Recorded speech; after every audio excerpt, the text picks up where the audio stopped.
Hello विद्यार्थियों, target with लक्ष्य में आप सभी का स्वागत है। तो आज के इस लेक्चर में मैं आप लोगों को केमिस्ट्री का चैप्टर नंबर 14 यानी कि जैव अणु जो है पूरा कंप्लीट कराऊंगा, इसलिए आप लोग वीडियो को पूरा लास्ट तक जरूर देखिएगा।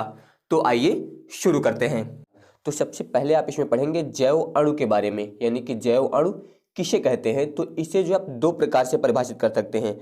आप बता सकते हैं कि किसी जीव के शरीर में पाए जाने वाले वे जटिल कार्बनिक पदार्थ जो जीवन का मौलिक आधार होते हैं उन्हें हम लोग जैव अणु कहते हैं। या फिर इसे आप दूसरे प्रकार से बता सकते हैं। आप बता सकते हैं कि किसी जैव के अंदर जो रासायनिक क्रियाएं होती हैं, उन रासायनिक क्रियाओं में भाग लेने वाले जो जटिल अणु होते हैं उन्हें हम लोग बोलते हैं जैव अणु। याद रखिएगा, जो जीवधारी होते हैं यानी कि जो जीव होते हैं उनके शरीर के अंदर जो है कुछ जैव रासायनिक क्रियाएं चलती रहती हैं और उन क्रियाओं में जो जटिल अणु भाग लेते हैं उन्हें ही हम लोग बोलते हैं जैव अणु। तो वही यहाँ पर बताया गया है कि किसी जीव के शरीर में पाए जाने वाले वे जटिल कार्बनिक पदार्थ जो जीवन का मौलिक आधार होते हैं जैव अणु कहलाते हैं। या फिर आप दूसरे प्रकार से बता सकते हैं। आप बता सकते हैं कि जैव रासायनिक क्रियाओं में भाग लेने वाले जटिल अणुओं को जैव अणु कहते हैं। जैसे आप एग्जांपल में बता सकते हैं कार्बोहाइड्रेट,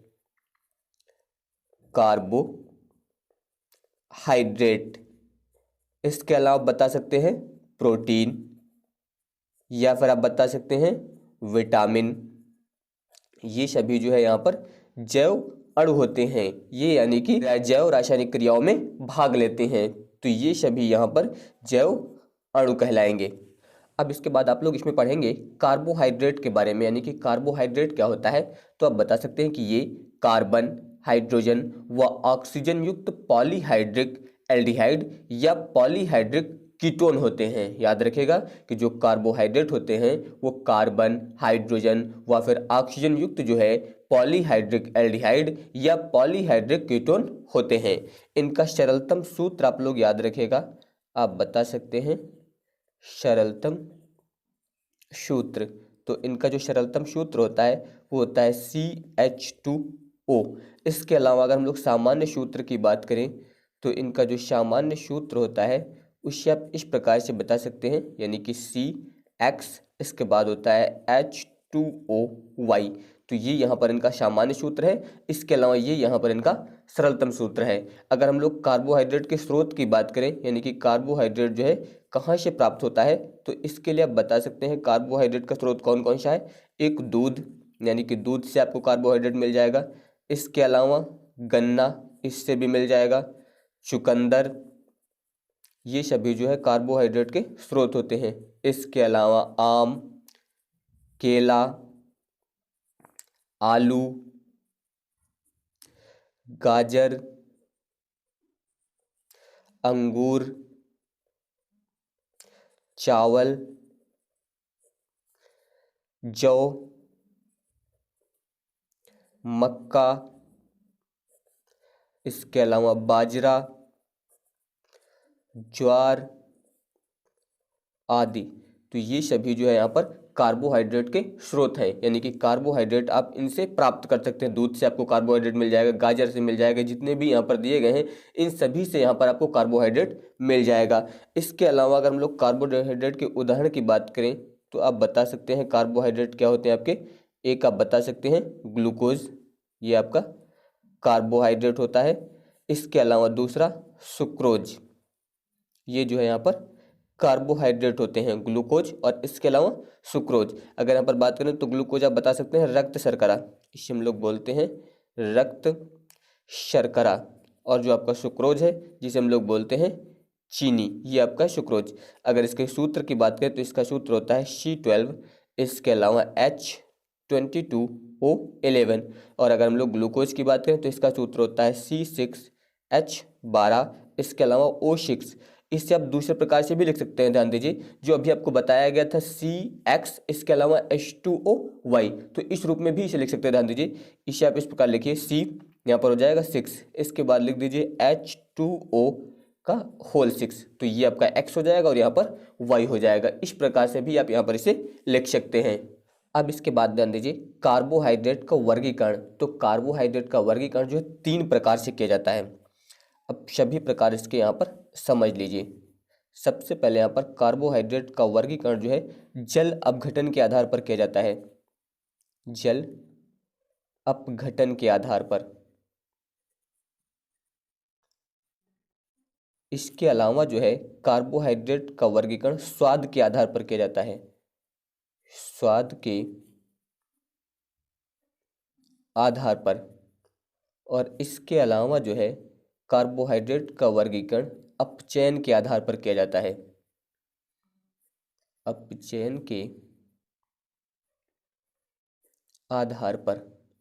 तो अगर सबसे पहले यहाँ पर ध्यान दीजिए, जल अपघटन के आधार पर इसका वर्गीकरण करें तो जल अपघटन के आधार पर कार्बोहाइड्रेट जो होते हैं वो 3 प्रकार के होते हैं। सबसे पहले आप बता सकते हैं मोनोसैकेराइड, मोनोसैकेराइड। इसके अलावा दूसरा होता है ऑलिगोसैकेराइड, ऑलिगोसैकेराइड। और तीसरा होता है पॉलीसैकेराइड, पॉलीसैकेराइड। इस प्रकार से यहाँ पर जल अपघटन के आधार पर ये 3 प्रकार के होते हैं। इसके अलावा अगर स्वाद के आधार पर हम लोग ज्ञात करें तो स्वाद के आधार पर जो है कार्बोहाइड्रेट 2 प्रकार के होते हैं, एक शर्करा और दूसरा अशर्करा। इसके अलावा अगर अपचयन के आधार पर बात करें तो अपचयन के आधार पर भी कार्बोहाइड्रेट 2 प्रकार के होते हैं, एक अपचायक शर्कराएं, अपचायक शर्कराएं, और दूसरा होता है अनअपचायक शर्कराएं, अनअपचायक शर्कराएं। तो हम लोग इसमें सबसे पहले बात कर लेते हैं जल अपघटन के आधार पर। ध्यान दीजिए, इसमें जल अपघटन के आधार पर बताया गया कि कार्बोहाइड्रेट 3 प्रकार के होते हैं। पहला है मोनोसैकेराइड, इसके बाद ऑलिगोसैकेराइड और फिर पॉलीसैकेराइड। तो मोनोसैकेराइड के बारे में आप बता सकते हैं कि इनका जो है जल अपघटन नहीं होता है। याद रखिएगा, मोनोसैकेराइड जो होते हैं इनका जल अपघटन नहीं होता है। अगर इसके एग्जाम्पल की बात करें तो आप बता सकते हैं इसमें, जैसे ग्लूकोज, इसके अलावा गैलेक्टोज, इनका जो है जल अपघटन नहीं होता है। तो ये आप लोग इसके बारे में याद रखिएगा।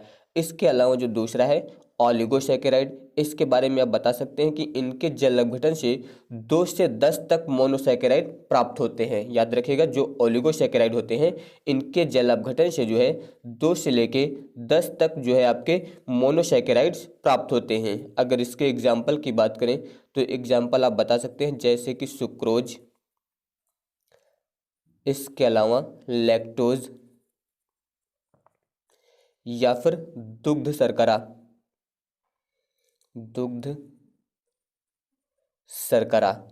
और इसके बाद ध्यान दीजिए पॉलीसैकेराइड, तो इसमें बता सकते हैं कि इनके जल अपघटन से जो है 10 से अधिक मोनोसैकेराइड्स प्राप्त होते हैं। याद रखिएगा कि इनके जल अपघटन से जो है 10 से अधिक मोनोसैकेराइड प्राप्त होते हैं। इसमें आपको बताया गया था कि 2 से 10 तक, और इसमें जो है 10 से अधिक मोनोसैकेराइड प्राप्त होते हैं। अगर इसके एग्जाम्पल की बात करें तो इसका एग्जाम्पल आप बता सकते हैं, जैसे कि स्टार्च, इसके अलावा सेलुलोज।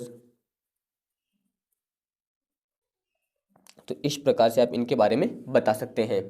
अब इसके बाद ध्यान दीजिए स्वाद के आधार पर, इसके आधार पर बताया गया आपको कि 2 प्रकार के होते हैं कार्बोहाइड्रेट, एक शर्करा, दूसरा अशर्करा। तो शर्करा के बारे में बता सकते हैं कि ये जो है क्रिस्टलीय, मीठे व जल में घुलनशील होते हैं। शर्करा जो है ये क्रिस्टलीय, इसके अलावा मीठे व जल में घुलनशील होते हैं। जैसे कि अगर यहाँ पर इसके एग्जाम्पल की बात करें तो आप इसमें बता सकते हैं ग्लूकोज, और इसके अलावा फ्रक्टोज, ग्लूकोज, फ्रक्टोज। और अगर यहाँ पर हम लोग अशर्करा की बात करें तो इसके बारे में बता सकते हैं कि ये जो है अक्रिस्टलीय होते हैं, इसके अलावा ये मीठे नहीं होते हैं और जल में कम घुलनशील होते हैं। याद रखिएगा कि ये जो है अक्रिस्टलीय होते हैं, इसके अलावा मीठे नहीं होते हैं और जल में जो है कम घुलनशील होते हैं। अगर यहाँ पर इसके एग्जाम्पल की बात करें तो आप बता सकते हैं स्टार्च, इसके अलावा सेलुलोज,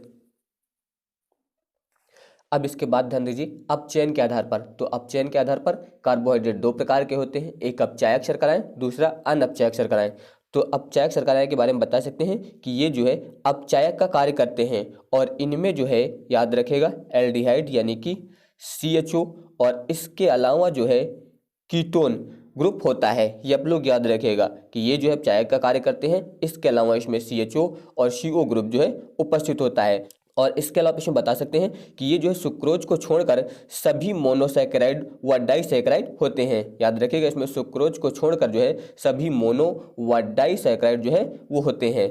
जैसे कि आप बता सकते हैं एग्जाम्पल में ग्लूकोज, यहाँ पर आप बता सकते हैं ग्लूकोज, इसके अलावा फ्रक्टोज, लैक्टोज,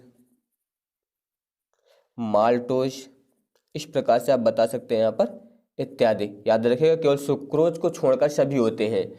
इसके बाद है अनअपचायक शर्कराएं। तो इसमें बता सकते हैं कि ये जो है टॉलन अभिकर्मक व फेहलिंग विलयन का जो है अपचयन नहीं करते हैं। याद रखिएगा कि ये जो है टॉलन अभिकर्मक और फेहलिंग विलयन का अपचयन नहीं करते हैं। अगर यहाँ पर हम लोग एग्जाम्पल की बात करें तो आप बता सकते हैं इसमें सुक्रोज। इस प्रकार से जो है कार्बोहाइड्रेट का वर्गीकरण कर सकते हैं। अब इसके बाद ध्यान दीजिए कार्बोहाइड्रेट का परीक्षण या फिर आप बोल सकते हैं मॉलिस परीक्षण, यानी कि जो कार्बोहाइड्रेट होता है इसकी आप पहचान कैसे करेंगे, तो इसे हम लोग बोलते हैं मॉलिस परीक्षण। तो इसके लिए ध्यान दीजिए आप किस प्रकार से पहचान करेंगे। जिस पदार्थ में आपको कार्बोहाइड्रेट का परीक्षण करना है, सबसे पहले उस पदार्थ का हम लोग जलीय विलयन लेते हैं। तो यहाँ पर आप लिख सकते हैं पदार्थ का जलीय विलयन। तो जिसमें आपको कार्बोहाइड्रेट का परीक्षण करना है उस पदार्थ का हम लोग यहाँ पर जलीय विलयन लेते हैं और उस जलीय विलयन में आपको मिलाना है मॉलिस अभिकर्मक। जलीय विलयन में जो है आपको मिलाना है मॉलिस अभिकर्मक। और मॉलिस अभिकर्मक क्या होता है आप बता सकते हैं इसके बारे में कि अल्फा नेफ्थॉल का एथिल अल्कोहल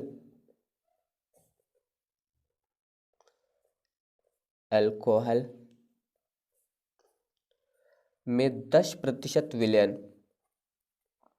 10% विलयन ये जो होता है ये मॉलिस अभिकर्मक होता है। याद रखिएगा कि अल्फा नेफ्थॉल का एथिल अल्कोहल में 10% विलयन ये क्या कहलाता है, मॉलिस अभिकर्मक कहलाता है। तो यहाँ पर आपको क्या बताया गया कि जो पदार्थ का जलीय विलयन लेना है और इसमें आपको क्या मिलाना है, मॉलिस अभिकर्मक। तो जब वहाँ पर मॉलिस अभिकर्मक मिलाएंगे और उसके बाद जो परख नली में आपको ये मिश्रण लेंगे, उस परख नली की दीवार के सहारे, यहाँ पर आप बता सकते हैं कि परख नली की दीवार के सहारे,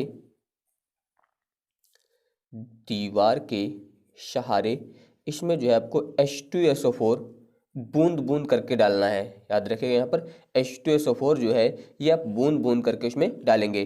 जब बूंद बूंद करके उसमें डालेंगे तो उसमें जो है यहाँ पर दो परतों के बीच आप बता सकते हैं उसमें कि दो परतों के बीच लाल या भूरे रंग का छल्ला बनता है।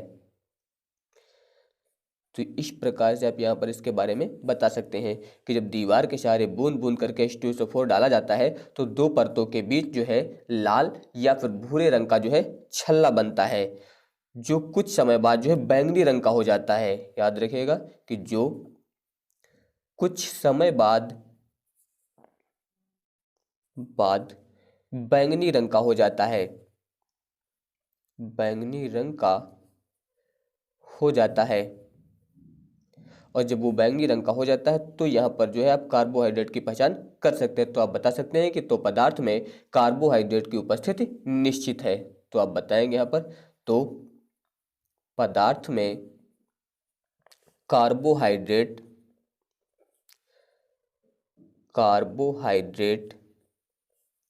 की उपस्थिति निश्चित है।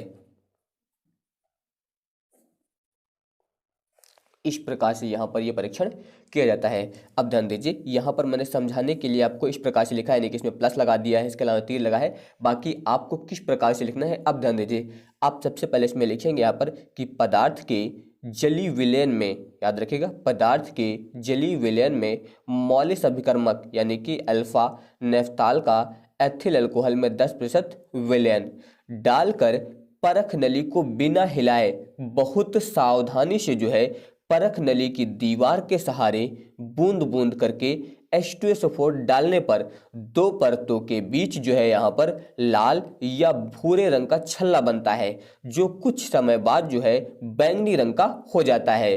तो पदार्थ में जो है कार्बोहाइड्रेट की उपस्थिति जो है वो निश्चित हो जाती है। एक बार ध्यान दीजिए, आप चाहे तो नोट कर सकते हैं। आप इसमें लिखेंगे कि पदार्थ के जलीय विलयन में मौलिक अभिकर्मक यानी कि अल्फा नेफ्थॉल का एथिल अल्कोहल में 10% विलयन डालकर परख नली को बिना हिलाए जो है बहुत सावधानी से परख नली की दीवार के सहारे बूंद बूंद करके H2SO4 डालने पर दो परतों के बीच जो है लाल या भूरे रंग का छल्ला बनता है, जो कुछ समय बाद बैंगनी रंग का हो जाता है। तो पदार्थ में कार्बोहाइड्रेट की उपस्थिति जो है वो निश्चित हो जाती है। इस प्रकार से आप यहाँ पर लिखेंगे कि ग्लूकोज किसे कहते हैं, इसके अलावा इसका निर्माण किस प्रकार से किया जाता है, इसके अलावा ग्लूकोज की संरचना क्या होती है। इसका सूत्र होता है C6H12 यानी कि H12, इसके अलावा O6, ये जो है यहाँ पर ग्लूकोज का सूत्र होता है। इसके अलावा आप लोग याद रखिएगा ग्लूकोज को हम लोग डेक्सट्रोज भी बोलते हैं, याद रखिएगा इसे जो है डेक्सट्रोज भी बोला जाता है, डेक्सट्रोज। और इसके अलावा इसे D+ ग्लूकोज भी बोलते हैं, ये आप लोग याद रखिएगा। तो यहाँ पर में बताया जा रहा है कि यह जो है मोनोसैकेराइड श्रेणी का सबसे महत्वपूर्ण सदस्य है और इसका निर्माण जो होता है वो सुक्रोज तथा स्टार्च से किया जाता है। यही आपको याद रखना है कि ग्लूकोज का जो निर्माण होता है वो सुक्रोज और इसके अलावा स्टार्च से किया जाता है। तो अब हम लोग यहाँ पर जो है ग्लूकोज के निर्माण की विधियां पढ़ेंगे। सबसे पहले यहाँ पर ध्यान दीजिए, सुक्रोज के अम्लीय जल अपघटन द्वारा, यानी कि जब सुक्रोज का हम लोग अम्लीय जल अपघटन करते हैं तो ग्लूकोज जो है किस प्रकार से बनता है, इसके लिए ध्यान दीजिए। यहाँ पर ध्यान दीजिए सुक्रोज, तो सुक्रोज के लिए सूत्र होता है C12H22O11, ये होता है सुक्रोज। सुक्रोज यहाँ पर ध्यान दीजिए, इसका जो है अम्लीय जल अपघटन कराना है, तो जल अपघटन यानी कि H2O और माध्यम कैसा होगा अम्लीय, यानी कि यहाँ पर आप लिख सकते हैं H+। तो जब इसकी उपस्थिति में यहाँ पर इसका जल अपघटन होगा तो यहाँ पर ध्यान दीजिए ये दो प्रकार के अणुओं में टूट जाएगा, यानी कि यहाँ पर बनेगा C6H12O6, इसके अलावा प्लस। अब ध्यान दीजिए यहाँ से 6 कार्बन चले गए, 6 कार्बन बचेंगे तो ये हो जाएंगे 6 कार्बन। इसके अलावा ध्यान दीजिए यहाँ पर H कितने थे 22 और 2 ये 24 थे, इसमें से 12 ये हो गए। इसके बाद यहाँ पर कितने हो जाएंगे H12। इस प्रकार से यहाँ पर ध्यान दीजिए ऑक्सीजन कितने 11 और एक ये 12, तो 6 ये हो गए और अब 6 यहाँ पर हो जाएंगे। तो इस प्रकार ये जो बना है इसे हम लोग बोलते हैं ग्लूकोज, ये हो जाएगा आपका ग्लूकोज। और जो दूसरा अणु बना है इसे बोलते हैं फ्रक्टोज। तो एक यहाँ पर हो जाएगा ग्लूकोज और दूसरा हो जाएगा फ्रक्टोज। तो इस प्रकार जो हम लोग सुक्रोज के अम्लीय जल अपघटन द्वारा ग्लूकोज का निर्माण कर सकते हैं। अब इसके बाद ध्यान दीजिए अगली विधि, यानी कि स्टार्च के अम्लीय जल अपघटन द्वारा किस प्रकार से ग्लूकोज निर्माण करते हैं। तो यहाँ पर ध्यान दीजिए आपको प्रयोग करना है स्टार्च। स्टार्च होता है C6H10, इसके अलावा O5 का होल N, यहाँ पर इतना हो जाएगा। यहाँ पर हम लोग जल अपघटन करा रहे हैं तो H2O, इसके हम लोग N अणु लेंगे यहाँ पर। इस प्रकार से माध्यम कैसा होगा अम्लीय हो जाएगा इस प्रकार से। तो यहाँ पर जो है ग्लूकोज के N अणु बन जाएंगे, यानी C6H12O6, तो यहाँ पर ये बन जाएगा ग्लूकोज इस प्रकार से, और ये यहाँ पर हो जाएगा स्टार्च। तो इस प्रकार जो हम लोग स्टार्च के द्वारा यहाँ पर ग्लूकोज का निर्माण कर सकते हैं। अब इसके बाद ध्यान दीजिए ग्लूकोज की संरचना, अभी आपको इसका अणुसूत्र बताया गया था C6, इसके अलावा होता है H12 और फिर होता है O6, ये इसका अणुसूत्र है। तो अब ध्यान दीजिए जब इसका आप संरचना सूत्र बनाएंगे तो यहाँ पर ध्यान दीजिए कार्बन कितने हैं 6, तो सबसे पहले ध्यान दीजिए ये हो जाएगा 1 कार्बन, 2 कार्बन, 3, 4, 5 और ये हो जाएगा 6, तो इस प्रकार से हो जाएंगे 6 कार्बन। इसके अलावा ध्यान दीजिए सबसे पहले होता है यहाँ पर CHO, इसके बाद होता है CHOH, फिर यहाँ पर होता है CHOH, CHOH, यहाँ पर भी HOH, और फिर लास्ट में होता है CH2OH। तो अब ध्यान दीजिए यहाँ पर कार्बन कितने हैं आपके पास, 6। ये पहला कार्बन, दूसरा, तीसरा, चौथा, पांचवा, छठवा, तो 6 हो गए आपके पास कार्बन। इसके अलावा ऑक्सीजन ध्यान दीजिए 1 2 3 4 5 6, 6 ऑक्सीजन हो गए। हाइड्रोजन कितने, 12, एक यहाँ पर है, 2 यहाँ पर हो गए, 3 2 5 2 7 2 9 2 11 और एक ये 12। तो इस प्रकार से आप यहाँ पर ग्लूकोज की संरचना बना सकते हैं। आप इसे दूसरे प्रकार से भी लिख सकते हैं। यहाँ से यहाँ तक ध्यान दीजिए, जो ये वाला भाग है इसमें ये सेम है, तो इससे आप ऐसा लिख सकते हैं, यानी कि CHO और इसके बाद आप लिखेंगे CHOH का होल 4, क्योंकि 1 2 3 4 ये चारों एक जैसे थे, इतना हो जाएगा, और इसके बाद हो जाएगा CH2OH। तो आप इसकी संरचना जो है इस प्रकार से भी बना सकते हैं। ये आपको इसलिए बता दिया गया ताकि आपको इसकी जो रासायनिक अभिक्रियाएं हैं वो आसानी से समझ में आ सकें। अब इसके बाद ध्यान दीजिए ग्लूकोज की मुख्य अभिक्रियाएं। सबसे पहले ध्यान दीजिए कार्बोनिल समूह की अभिक्रियाएं। कार्बोनिल समूह क्या होता है आपका, ध्यान दीजिए यहाँ पर C डबल बॉन्ड O, इसके अलावा ये बॉन्ड लगे हैं 2 यहाँ पर, तो इसे हम लोग बोलते हैं कार्बोनिल समूह। तो इसकी अभिक्रियाएं आपको यहाँ पर बतानी। तो सबसे पहले ध्यान दीजिए जो आपका ग्लूकोज होता है, ग्लूकोज, अगर इसकी अभिक्रिया हम लोग हाइड्रोक्सी एमीन से करा दें, हाइड्रोक्सी एमीन यानी कि NH2OH, ये होता है आपका हाइड्रोक्सी एमीन। अगर इससे हम लोग अभिक्रिया करा दें ग्लूकोज की तो बनता है ग्लूकोऑक्जिम, याद रखिएगा, बनता है ग्लूकोऑक्जिम। ये आप लोग याद रखिएगा, यहाँ पर क्या बनता है, ग्लूकोऑक्जिम। और इसके अलावा जो इसकी दूसरी अभिक्रिया होती है, अगर ग्लूकोज की अभिक्रिया हम लोग यहाँ पर हाइड्रोजन साइनाइड यानी कि HCN से करा दें, तो इससे कराने पर बनता है ग्लूकोसाइनोहाइड्रिन। यहाँ पर बनता है ग्लूकोसाइनोहाइड्रिन, ये बन जाता है। तो अब ध्यान दीजिए जैसे कि यहाँ पर जो पहली अभिक्रिया है इसमें आपको बताया गया है कि जो ग्लूकोज है इसकी अभिक्रिया अगर हम लोग हाइड्रोक्सी एमीन से कराते हैं तो क्या बनता है, ग्लूकोऑक्जिम।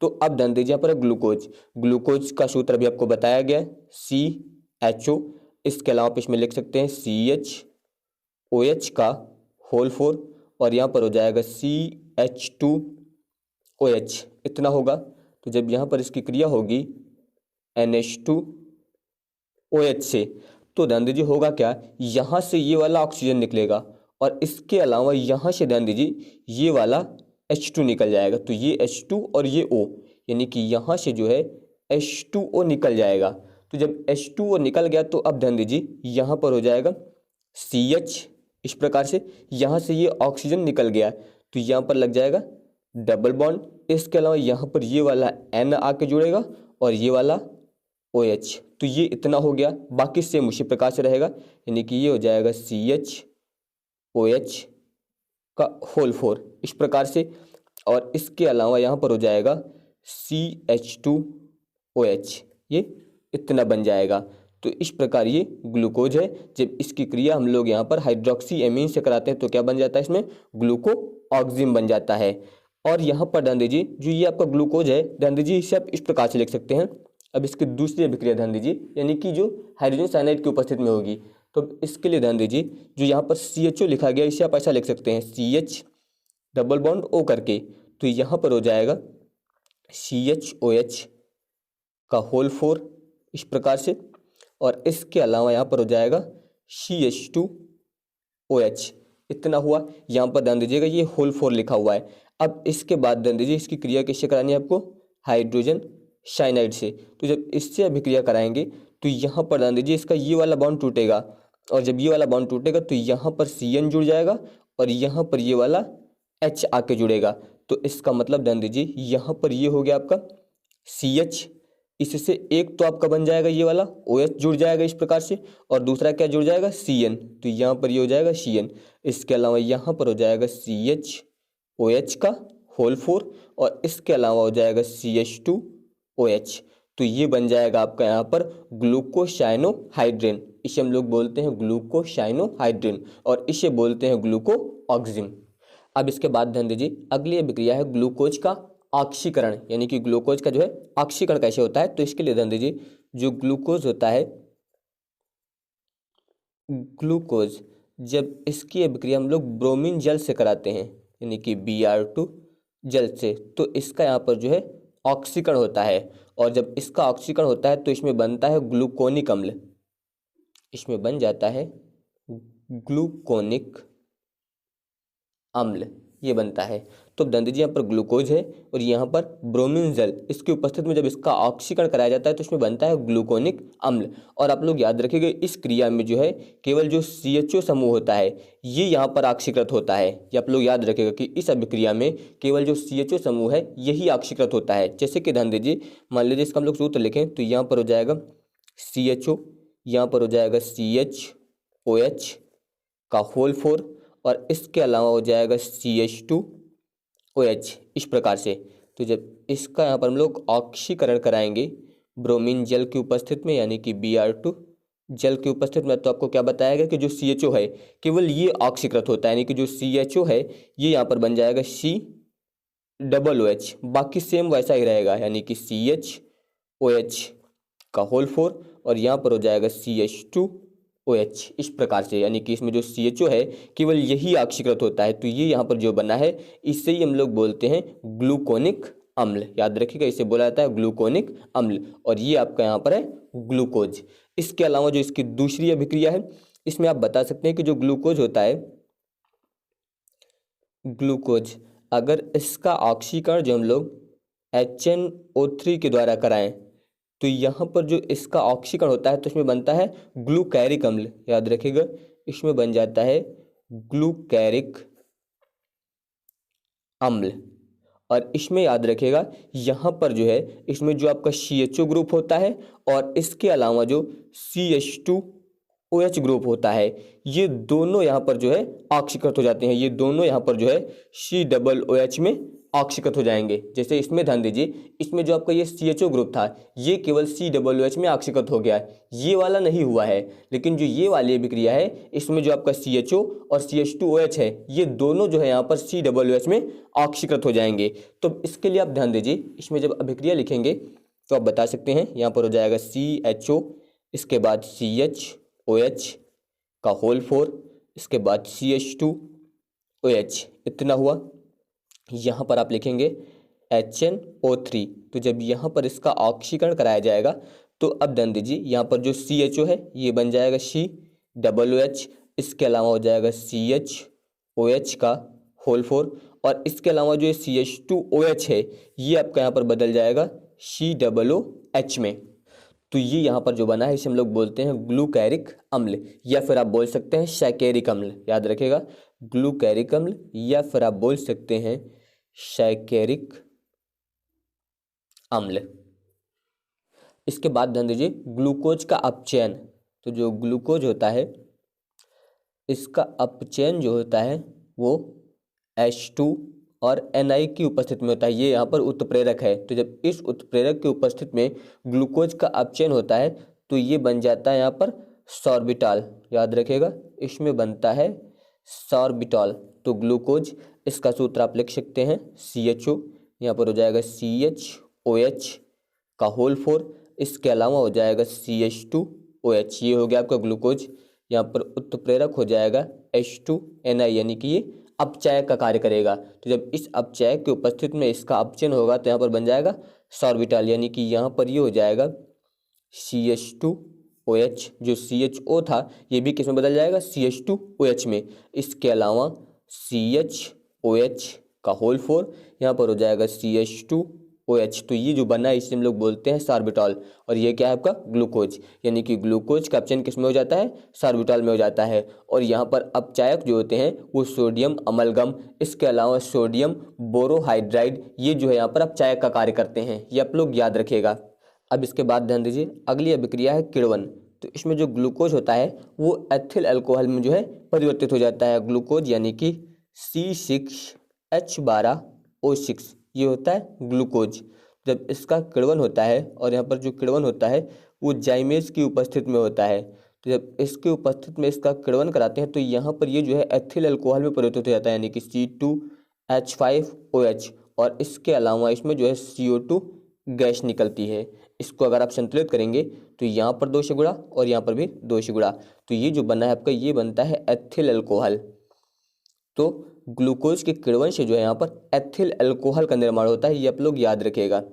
ये हो जाएगा यहाँ पर एथिल अल्कोहल और ये यहाँ पर हो जाएगा ग्लूकोज।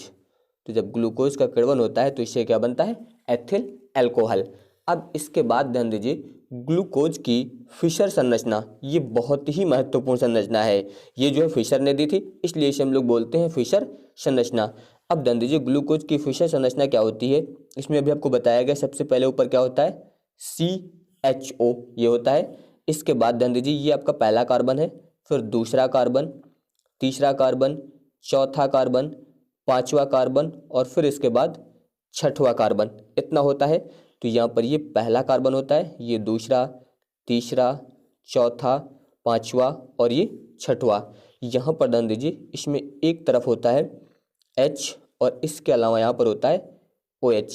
फिर इसके बाद यहाँ पर होता है H और यहाँ पर होता है OH। इसके बाद यहाँ पर OH, यहाँ पर H, फिर यहाँ पर OH और फिर यहाँ पर H और लास्ट में होता है CH2OH। इससे ही हम लोग बोलते हैं फिशर संरचना। याद रखिएगा, इससे बोला जाता है फिशर संरचना।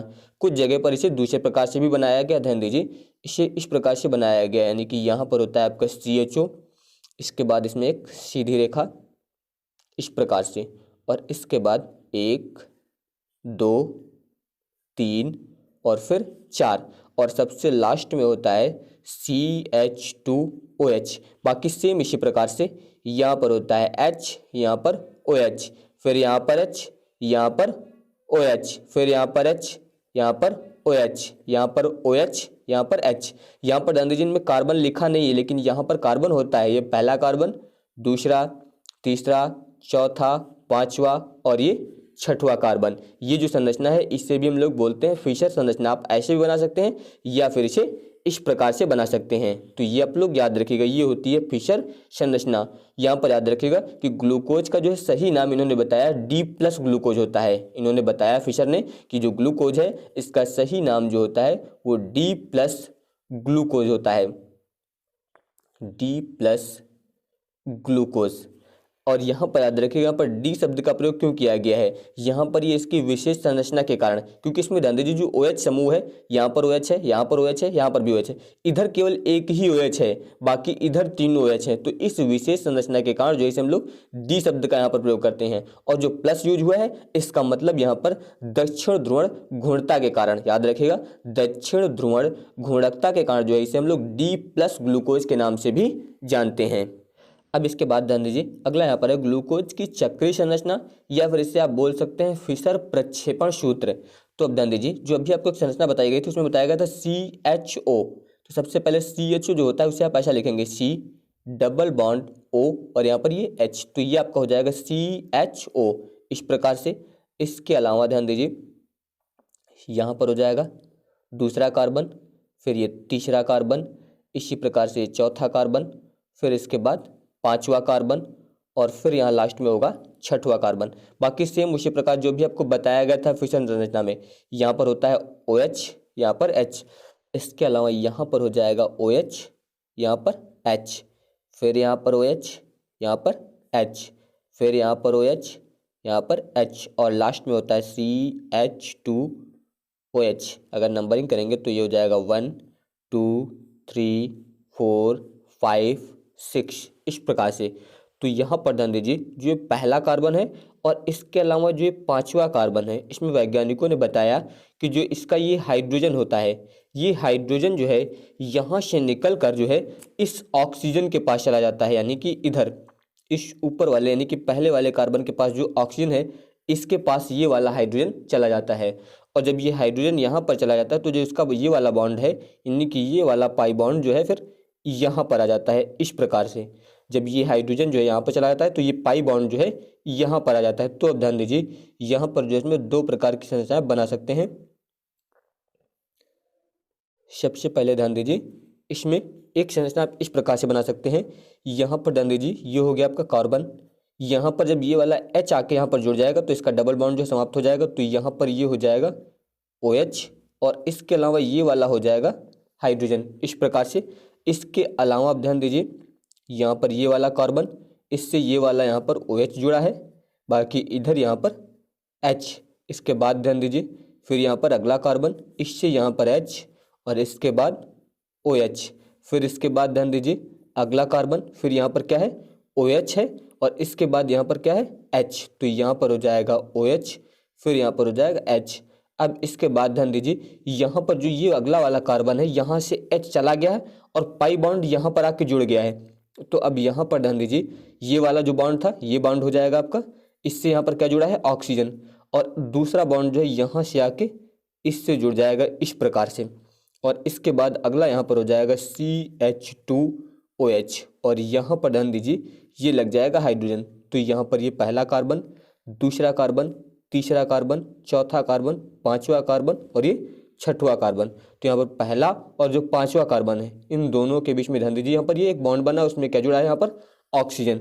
इसी प्रकार ध्यान दीजिए जो इसकी दूसरी संरचना होगी सेम इसी प्रकार से होगी पूरी की पूरी, केवल जो यहाँ पर ये जो पहला कार्बन है और इसमें जो OH समूह जुड़ा है इसकी दिशा बदल जाएगी, यानी कि ये इधर जुड़ जाएगा और हाइड्रोजन इधर जुड़ जाएगा। तो ध्यान दीजिए यहाँ पर ये हो जाएगा पहला कार्बन, अब हाइड्रोजन इधर आ जाएगा और जो OH है वो इधर आ जाएगा, बाकी सेम उसी प्रकार से रहेगा। ध्यान दीजिए यहाँ पर हो गया कार्बन, इसके बाद OH, यहाँ पर H, फिर इसके बाद कार्बन, यहाँ पर H, और यहाँ पर हो जाएगा OH, फिर इसके बाद यहाँ पर हो जाएगा कार्बन, इसके बाद यहाँ पर ध्यान दीजिए OH, और यहाँ पर हो जाएगा H। इस प्रकार से इसके अलावा ध्यान दीजिए यहाँ पर ये कार्बन, यहाँ पर H जुड़ेगा, और इसके बाद ये जो है यहाँ पर इस प्रकार से संबंधित हो जाएगा, सेम जैसे यहाँ पर था, केवल इनकी दिशा बदलेगी, बाकी सेम जितना यहाँ पर है वही यहाँ पर भी होगा। इसके बाद लास्ट में यहाँ पर हो जाएगा CH2OH। तो इसमें भी अगर नंबरिंग करेंगे तो ये पहला कार्बन, दूसरा कार्बन, तीसरा कार्बन, चौथा कार्बन, पांचवा और ये छठवां। तो यहाँ पर ये जो संरचना बनी है इसे हम लोग बोलते हैं अल्फा डी ग्लूकोज, इसे बोला जाता है अल्फा डी ग्लूकोज। और इसके अलावा जो ये संरचना है इसे हम लोग बोलते हैं beta D glucose, beta D glucose, इस प्रकार से। और यहाँ पर याद रखिएगा इसमें जो है केवल जो पहला कार्बन है यानी कि कार्बन 1, इसमें अंतर होता है, बाकी सेम दोनों संरचनाएं होती हैं। यानी कि ध्यान दीजिए यहाँ पर OH समूह इधर जुड़ा है और इसमें H इधर जुड़ा है, इसमें H इधर था, इधर OH समूह, बस यानी कि जो कार्बन 1 है इसमें अंतर होता है, बाकी सेम दोनों की संरचना इसी प्रकार से होती है। इससे हम लोग जो है चक्रीय हेमी एसिटल संरचना भी बोलते हैं, याद रखिएगा इससे जो है चक्रीय हेमी एसिटल संरचना भी बोला जाता है। इस प्रकार से भी आप इसके बारे में बता सकते हैं। इसके बाद अगला है यहाँ पर एनोमर, या फिर इसे हम लोग बोलते हैं पाइरेनोस संरचना या फिर हावर्थ प्रक्षेपण सूत्र। तो यहाँ पर ध्यान दीजिए इसे पाइरेनोस संरचना क्यों कहते हैं, तो पाइरेनोस संरचना इसलिए कहते हैं क्योंकि इसकी संरचना जो है वो पाइरेन के समान होती है। ध्यान दीजिए यहाँ पर जो पाइरेन होता है, पाइरेन से समानता, तो पाइरेन से समानता होने के कारण जो है इसे हम लोग पाइरेनोस संरचना बोलते हैं। पाइरेन कैसा होता है आपका, ध्यान दीजिए पाइरेन की संरचना इस प्रकार से होती है, ये ऑक्सीजन, इसके अलावा इस प्रकार से, और ये ऐसा हो जाएगा। यहाँ पर जो होता है वो डबल बॉन्ड होता है, इसे हम लोग बोलते हैं पाइरेन, इससे बोला जाता है पाइरेन। तो यहाँ पर ध्यान दीजिए 1 2 3 4 5 6 भुजाएं हैं, यानी कि खटभुज है आपका। तो यहाँ पर ध्यान दीजिए आपको खटभुज बनाना है, तो अब ध्यान दीजिए जैसे खटभुज बना रहे हैं आप इस प्रकार से बना दीजिए। पहले यहाँ पर हो जाएगा 1 2 3, इसके बाद 4, फिर 5 और फिर इसके बाद ये हो जाएगा 6। इस प्रकार से इतना हो गया, यहाँ पर ये हो गया आपका खटभुज, इसे भी जोड़ दीजिए। इस प्रकार से ये इतना हो जाएगा। यहाँ पर ध्यान दीजिए ऑक्सीजन जुड़ा है, तो यहाँ पर ये आपका हो जाएगा एक ऑक्सीजन। इसी प्रकार से एक संरचना और बना दीजिए इसकी, इसमें भी खटभुज, तो यहाँ पर ये ऑक्सीजन जुड़ जाएगा, ये दूसरी भुजा हो जाएगी, ये तीसरी, चौथी, पांचवी और ये छठवीं, तो यहाँ पर भी ये हो गया खटभुज।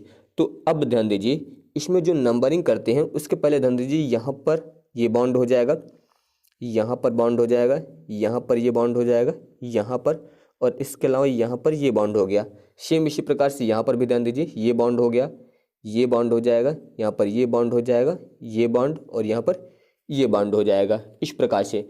तो इसमें जो नंबरिंग करेंगे हम लोग वो इधर से करते हैं। ध्यान दीजिए, ये हो जाएगा 1 2, यहाँ पर हो जाएगा 3, इसके बाद 4, यहाँ पर ये 5, और ये यहाँ पर होता है 6। सेम इसी प्रकार से यहाँ पर भी 1 2 3 4, यहाँ पर 5, और ये होता है आपका 6 इस प्रकार से। तो यहाँ पर ध्यान दीजिए, इसमें ध्यान दीजिए सबसे पहले इसमें यहाँ पर जो आपका जुड़ता है हाइड्रोजन, और यहाँ पर जुड़ता है OH इस प्रकार से।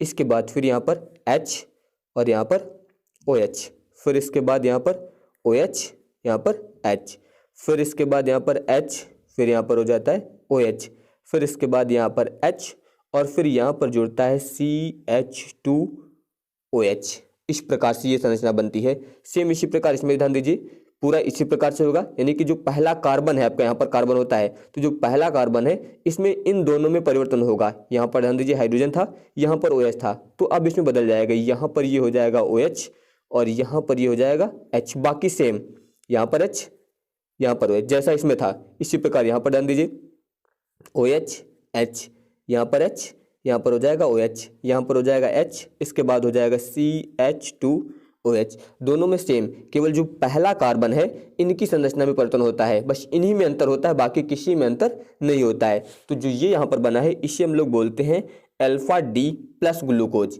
इसे बोला जाता है अल्फा डी प्लस ग्लूकोज, और इसे बोला जाता है बीटा डी प्लस ग्लूकोज, या फिर इसका दूसरा नाम होता है, आप लिख सकते हैं अल्फा डी प्लस ग्लूकोपाइरेनोस, इसे हम लोग बोलते हैं ग्लूकोपाइरेनोस, ये इसका नाम हो जाएगा। और इसका आप बता सकते हैं यहाँ पर बीटा डी प्लस ग्लूकोपाइरेनोस, ये इसका नाम हो जाएगा। तो इस प्रकार से आप इसकी संरचना जो है बना सकते हैं। ये फ्रक्टोज के बारे में, इसके पहले आपको पढ़ाया गया था ग्लूकोज, और यहाँ पर ध्यान दीजिए इसका अणुसूत्र दिया गया C6H12O6। यही अणुसूत्र जो है ग्लूकोज का भी होता है, यानी कि फ्रक्टोज का जो अणुसूत्र है वो ग्लूकोज के अणुसूत्र के समान होता है। तो इसमें ध्यान दीजिए, इसमें बताया जा रहा है कि यह एक जो है कीटोहेक्सोस होता है, और यह जो है ग्लूकोज के साथ मीठे फलों व शहद में पाया जाता है। यानी कि जो फ्रक्टोज है ये एक प्रकार का कीटोहेक्सोस होता है, और यह जो है ग्लूकोज के साथ जो है मीठे फलों व शहद में पाया जाता है। इसके अलावा बता सकते हैं कि औद्योगिक स्तर पर जो है फ्रक्टोज को इनुलिन, याद रखिएगा यहाँ पर इनुलिन का जो है तनु हाइड्रोक्लोरिक अम्ल द्वारा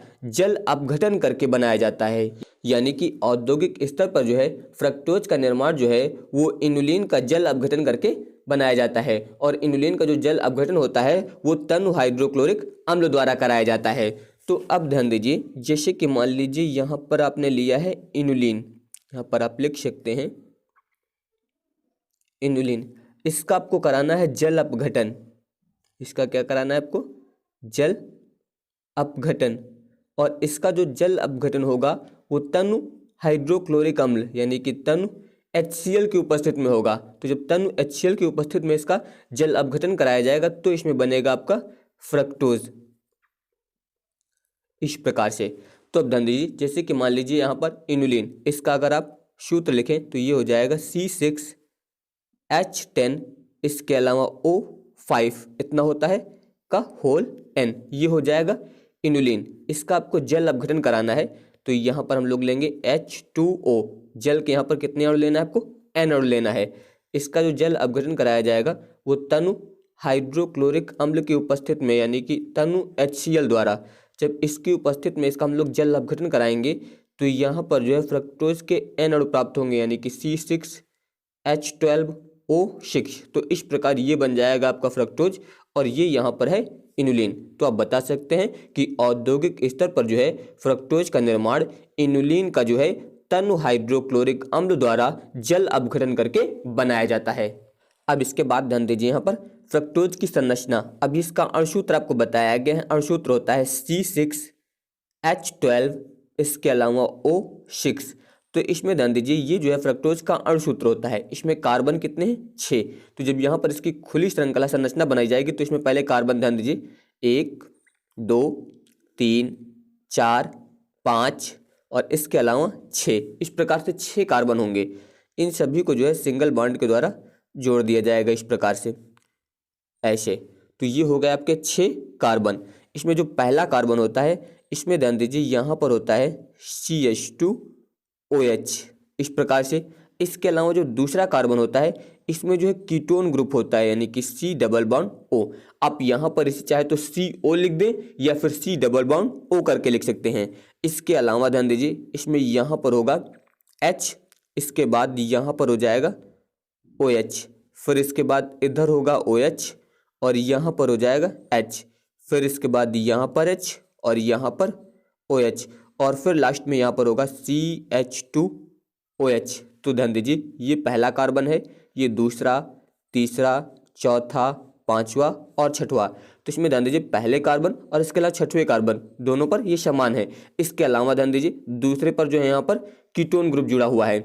तो यहाँ पर ये ध्यान दीजिए इससे आप दूसरे प्रकार से भी लिख सकते थे, इससे ऐसा लिख सकते हैं, यानी कि ध्यान दीजिए सबसे पहले दिया गया यहाँ पर CH2OH ऐसे लिख दिया गया।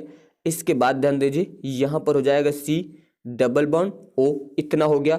अब इसके बाद ध्यान दीजिए यहाँ पर ये CHOH, यहाँ पर ध्यान दीजिए CHOH, यहाँ पर ध्यान दीजिए CHOH, इन सभी में CHOH है। तो इससे आप ऐसा लिख सकते हैं CHOH का होल थ्राइस, इस प्रकार से लिख दीजिए। और इसके बाद लास्ट में हो जाएगा यहाँ पर CH2OH।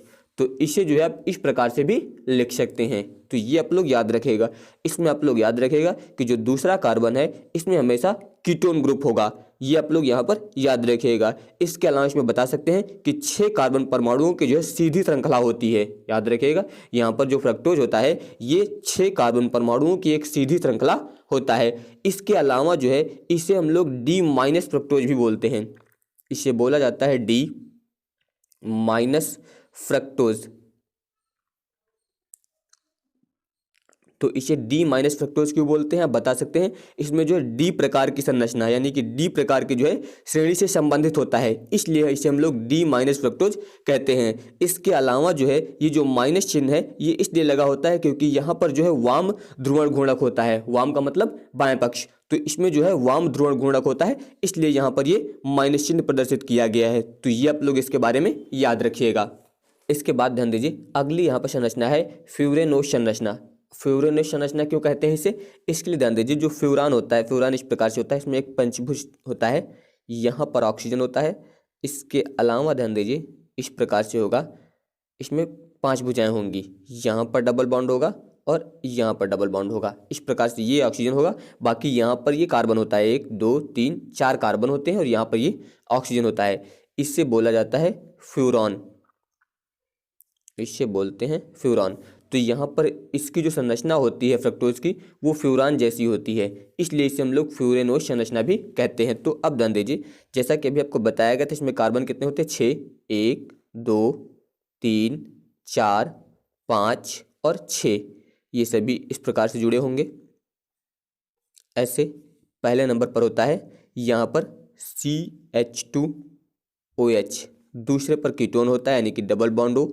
इसके अलावा यहाँ पर होता है H, यहाँ पर हो जाएगा OH, फिर यहाँ पर OH, यहाँ पर H, इसके बाद यहाँ पर H, फिर यहाँ पर OH और फिर लास्ट में होता है CH2OH। यहाँ पर ये पहला कार्बन, दूसरा, तीसरा, चौथा, पांचवा और छठवां, इस प्रकार से ये होगा।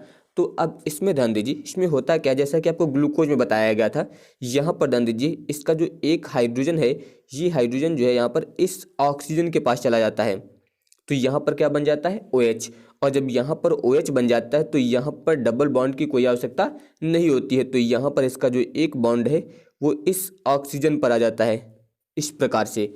तो अब ध्यान दीजिए जब इस प्रकार की संरचना आप बनाएंगे इसे, तो अब इसमें ध्यान दीजिए यहाँ पर सबसे पहले ध्यान दीजिए ये कार्बन आपका हो गया दूसरा वाला, इस दूसरे वाले कार्बन से ध्यान दीजिए यहाँ पर ये वाला H आके जुड़ेगा तो क्या बन जाएगा OH, तो यहाँ पर ये हो गया OH, इसके अलावा इस कार्बन से ये जुड़ा हुआ है, इससे आप लिख दीजिए इस प्रकार से CH2OH, इसी कार्बन से जुड़ा हुआ था। इसके बाद ध्यान दीजिए सेम इसी प्रकार से लिखिए, यहाँ पर हो जाएगा C, इधर दिया गया है H और फिर इधर है OH, फिर इसके बाद C, यहाँ पर ध्यान दीजिए ये है OH और इसके बाद यहाँ पर है H, फिर इसके बाद C। अब यहाँ से ध्यान दीजिए यहाँ से ये वाला हाइड्रोजन जो है चला गया है और ये वाला ध्यान दीजिए ये बॉन्ड और इसके अलावा ये वाला बॉन्ड ध्यान दीजिए ऑक्सीजन से आके जुड़ गया है।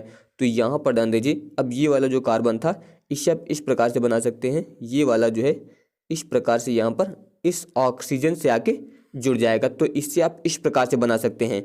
इसके अलावा यहाँ पर हो जाएगा H और लास्ट में हो जाएगा CH2OH। यहाँ पर ध्यान दीजिए ये पहला कार्बन, दूसरा, तीसरा, चौथा, पांचवा और इसके अलावा ये हो जाएगा छठवां, इस प्रकार से।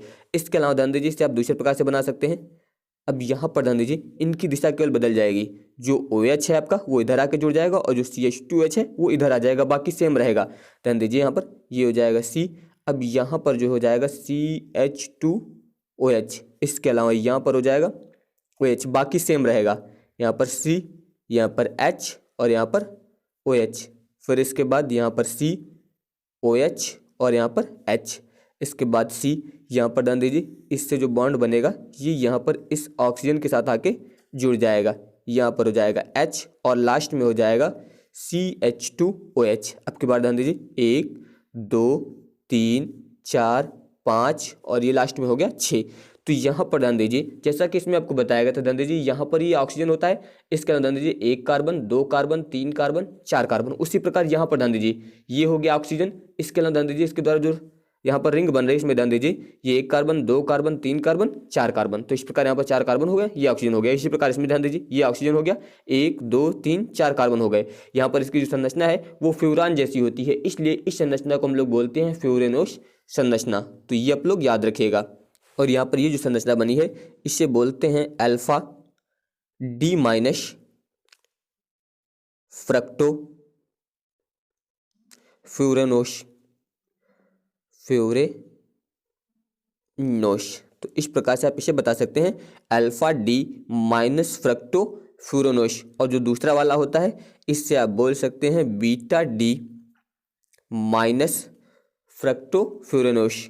यहाँ पर भी आप लिख सकते हैं फ्रक्टो फ्यूरेनोस, इस प्रकार से आप इनके नाम लिख सकते हैं। इसके बाद ध्यान दीजिए हावर्थ संरचना, इसमें ध्यान दीजिए इसमें एक पंचभुज बनाएंगे आप, पहले इस प्रकार से आपको बनाना है पंचभुज। यहाँ पर होता है इसमें ऑक्सीजन, इसके अलावा इसमें आप पंचभुज बना दीजिए, तो इस प्रकार से हो जाएगा। इसी प्रकार से एक और बना लीजिए, ये हो जाएगा दूसरा पंचभुज, ये हो गया इस प्रकार से, तो यहाँ पर ये 2 हो जाएंगे पंचभुज। अब इसमें ध्यान दीजिए यहाँ पर एक बॉन्ड होगा इस प्रकार से, यहाँ पर बॉन्ड हो जाएगा यहाँ पर और इसके अलावा यहाँ पर, इसी प्रकार से इसमें भी ध्यान दीजिए यहाँ पर बॉन्ड हो जाएगा, यहाँ पर हो जाएगा, यहाँ पर हो जाएगा और यहाँ पर हो जाएगा, इस प्रकार से। तो अगर इसमें आप नंबरिंग करेंगे तो सबसे पहले ध्यान दीजिए यहाँ पर होता है 1, इस प्रकार से यहाँ पर हो जाएगा 2, इस जगह पर 2 हो जाएगा। इसके अलावा यहाँ पर 3, यहाँ पर हो जाएगा 4, यहाँ पर हो जाएगा 5 और यहाँ पर होता है 6। सेम इसी प्रकार से यहाँ पर भी आप नंबरिंग कर सकते हैं, यहाँ पर होगा 1 2 3 4 5 6, इस प्रकार से। तो सबसे पहले ध्यान दीजिए 1 नंबर पर क्या होता है, यहाँ पर संरचना बताया गया था CH2OH, ये पहले नंबर पर हो जाएगा और यहाँ पर आके जुड़ जाएगा OH।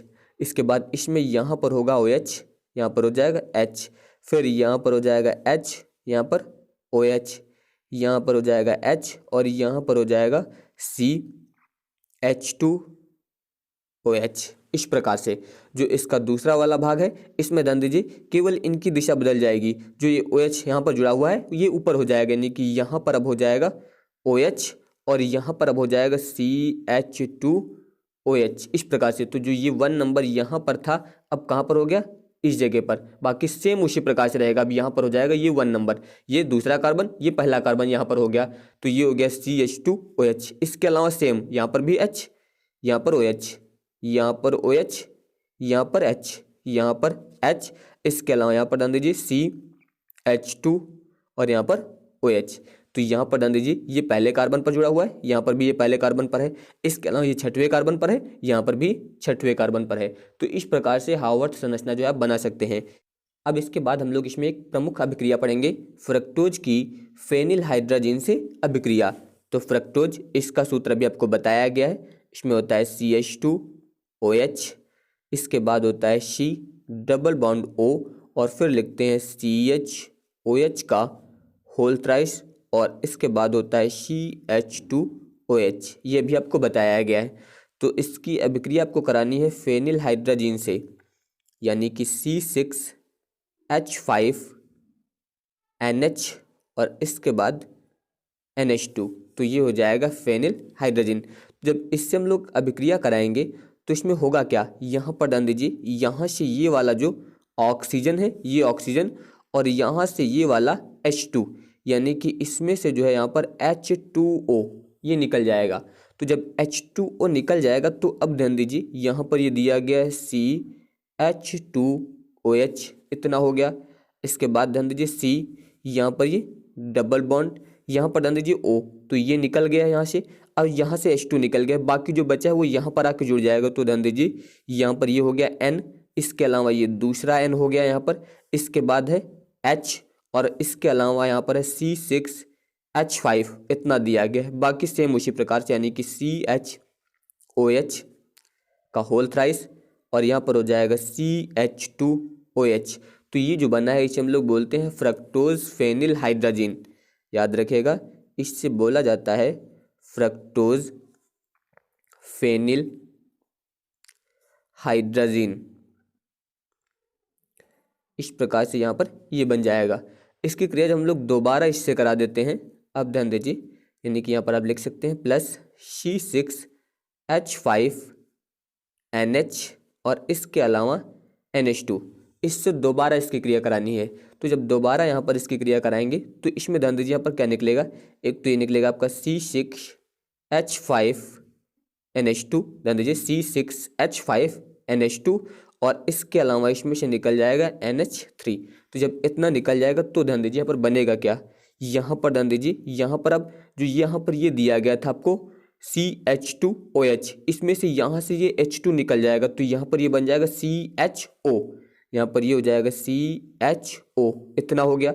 इसके अलावा C, यहाँ पर ध्यान दीजिए डबल बॉन्ड N, इसके अलावा NH, यहाँ पर दिया गया है C6H5, इतना था।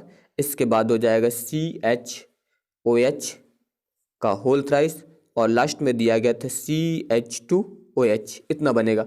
अब इसकी क्रिया हम लोग फिर से एक बार कराएंगे, तो यहाँ पर आप लिख सकते हैं C6H5NH और इसके बाद NH2। जब यहाँ पर इससे हम लोग फिर से अभिक्रिया कराएंगे तो अब ध्यान दीजिए, अब की बार क्या होगा, अब की बार यहाँ से फिर ये वाला ऑक्सीजन और यहाँ से ये वाला H2 निकल जाएगा, यानी कि इसमें फिर यहाँ पर H2O निकल जाएगा। तो जब H2O यहाँ से निकलेगा तो अब ध्यान दीजिए यहाँ पर क्या बनेगा, सबसे पहले यहाँ पर आपका H और इसके अलावा ये वाला C, इतना है। यहाँ पर ध्यान दीजिए, अब यहाँ पर इसका जो ये वाला भाग है ये फिर यहाँ पर आके जुड़ेगा, तो यहाँ पर हो जाएगा N, इसके अलावा हो जाएगा H, C6H5, इतना हो जाएगा। इसके बाद जो दिया गया है C double bond N H C6H5, यहाँ पर ये H है, इस प्रकार से इतना होगा। और इसके बाद यहाँ पर हो जाएगा CHOH का होल थ्राइस और लास्ट में हो जाएगा CH2OH, इस प्रकार से ये बनेगा। तो आप यहाँ पर इसका नाम लिख सकते हैं, आप बता सकते हैं फ्रक्टोसा जोन। इस प्रकार से आप यहाँ पर इसका नाम लिख सकते हैं। एमिनो अम्ल के बारे में, यानी कि एमिनो एसिड क्या होता है, तो आप लोग याद रखिएगा कि जो एमिनो अम्ल है इसके बहुत सारे अणु मिलकर जो है प्रोटीन का निर्माण करते हैं। याद रखिएगा, एमिनो अम्ल के जो है कई सारे अणु मिलकर प्रोटीन का निर्माण करते हैं। इसका मतलब आप बता सकते हैं कि यह जो है प्रोटीन की संरचनात्मक इकाई होती है, यानी कि एमिनो अम्ल जो है ये प्रोटीन की संरचनात्मक इकाई होती है।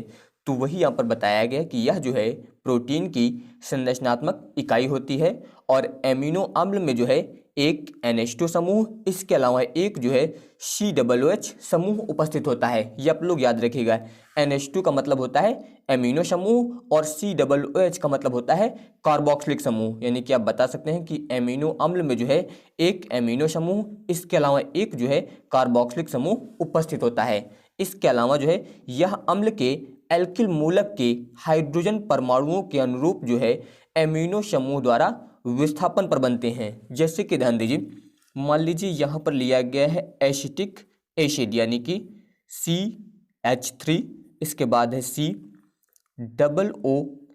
ये हो जाएगा आपका एसिटिक एसिड। तो अब इसमें ध्यान दीजिए, इसमें बताया गया कि जो एल्किल मूलक है इसके हाइड्रोजन, ये आपका एल्किल मूलक है और इसका जो ये हाइड्रोजन है, यहाँ से ध्यान दीजिए इसका एक हाइड्रोजन है विस्थापित होगा और विस्थापित कौन करेगा इसे? एमिनो यानी कि NH2। NH2 जो है यहाँ से एक हाइड्रोजन को विस्थापित कर देगा और उसकी जगह लेगा। ध्यान दीजिए, जब यहाँ से एक हाइड्रोजन विस्थापित होगा यानी कि यहाँ से एक हाइड्रोजन निकल जाएगा, तो यहाँ पर क्या बचेगा?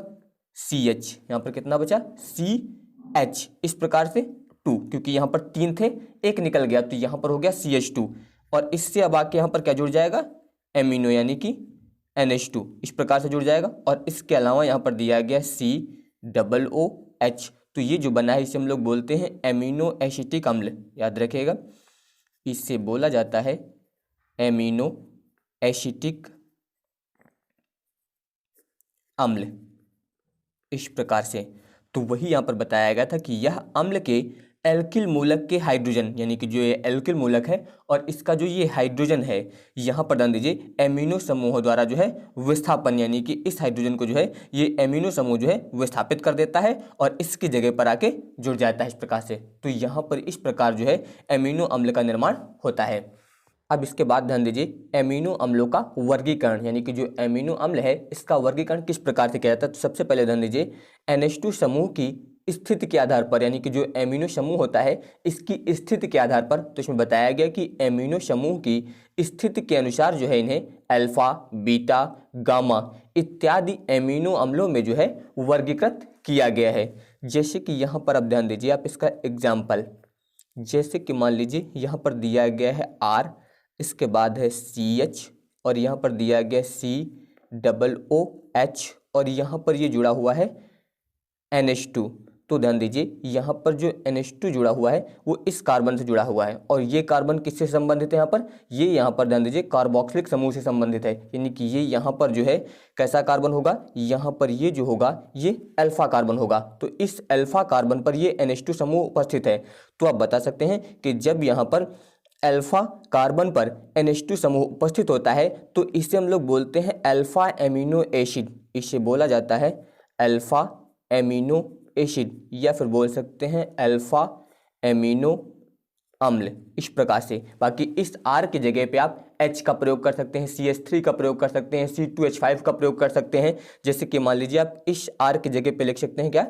H। इसके अलावा यहाँ पर हो जाएगा CH, इसके बाद COOH और यहाँ पर ये अल्फा कार्बन है इसलिए यहाँ पर इससे क्या जुड़ा हुआ है?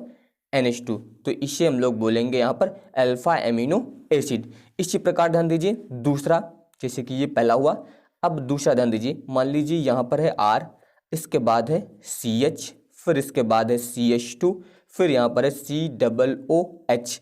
अब की बार जो NH2 है वो यहाँ पर जुड़ा हुआ है। तो अब ध्यान दीजिए ये COOH यानी कार्बोक्सिलिक समूह है, इसके बाद वाला जो कार्बन है अल्फा, इसके बाद वाला कार्बन बीटा।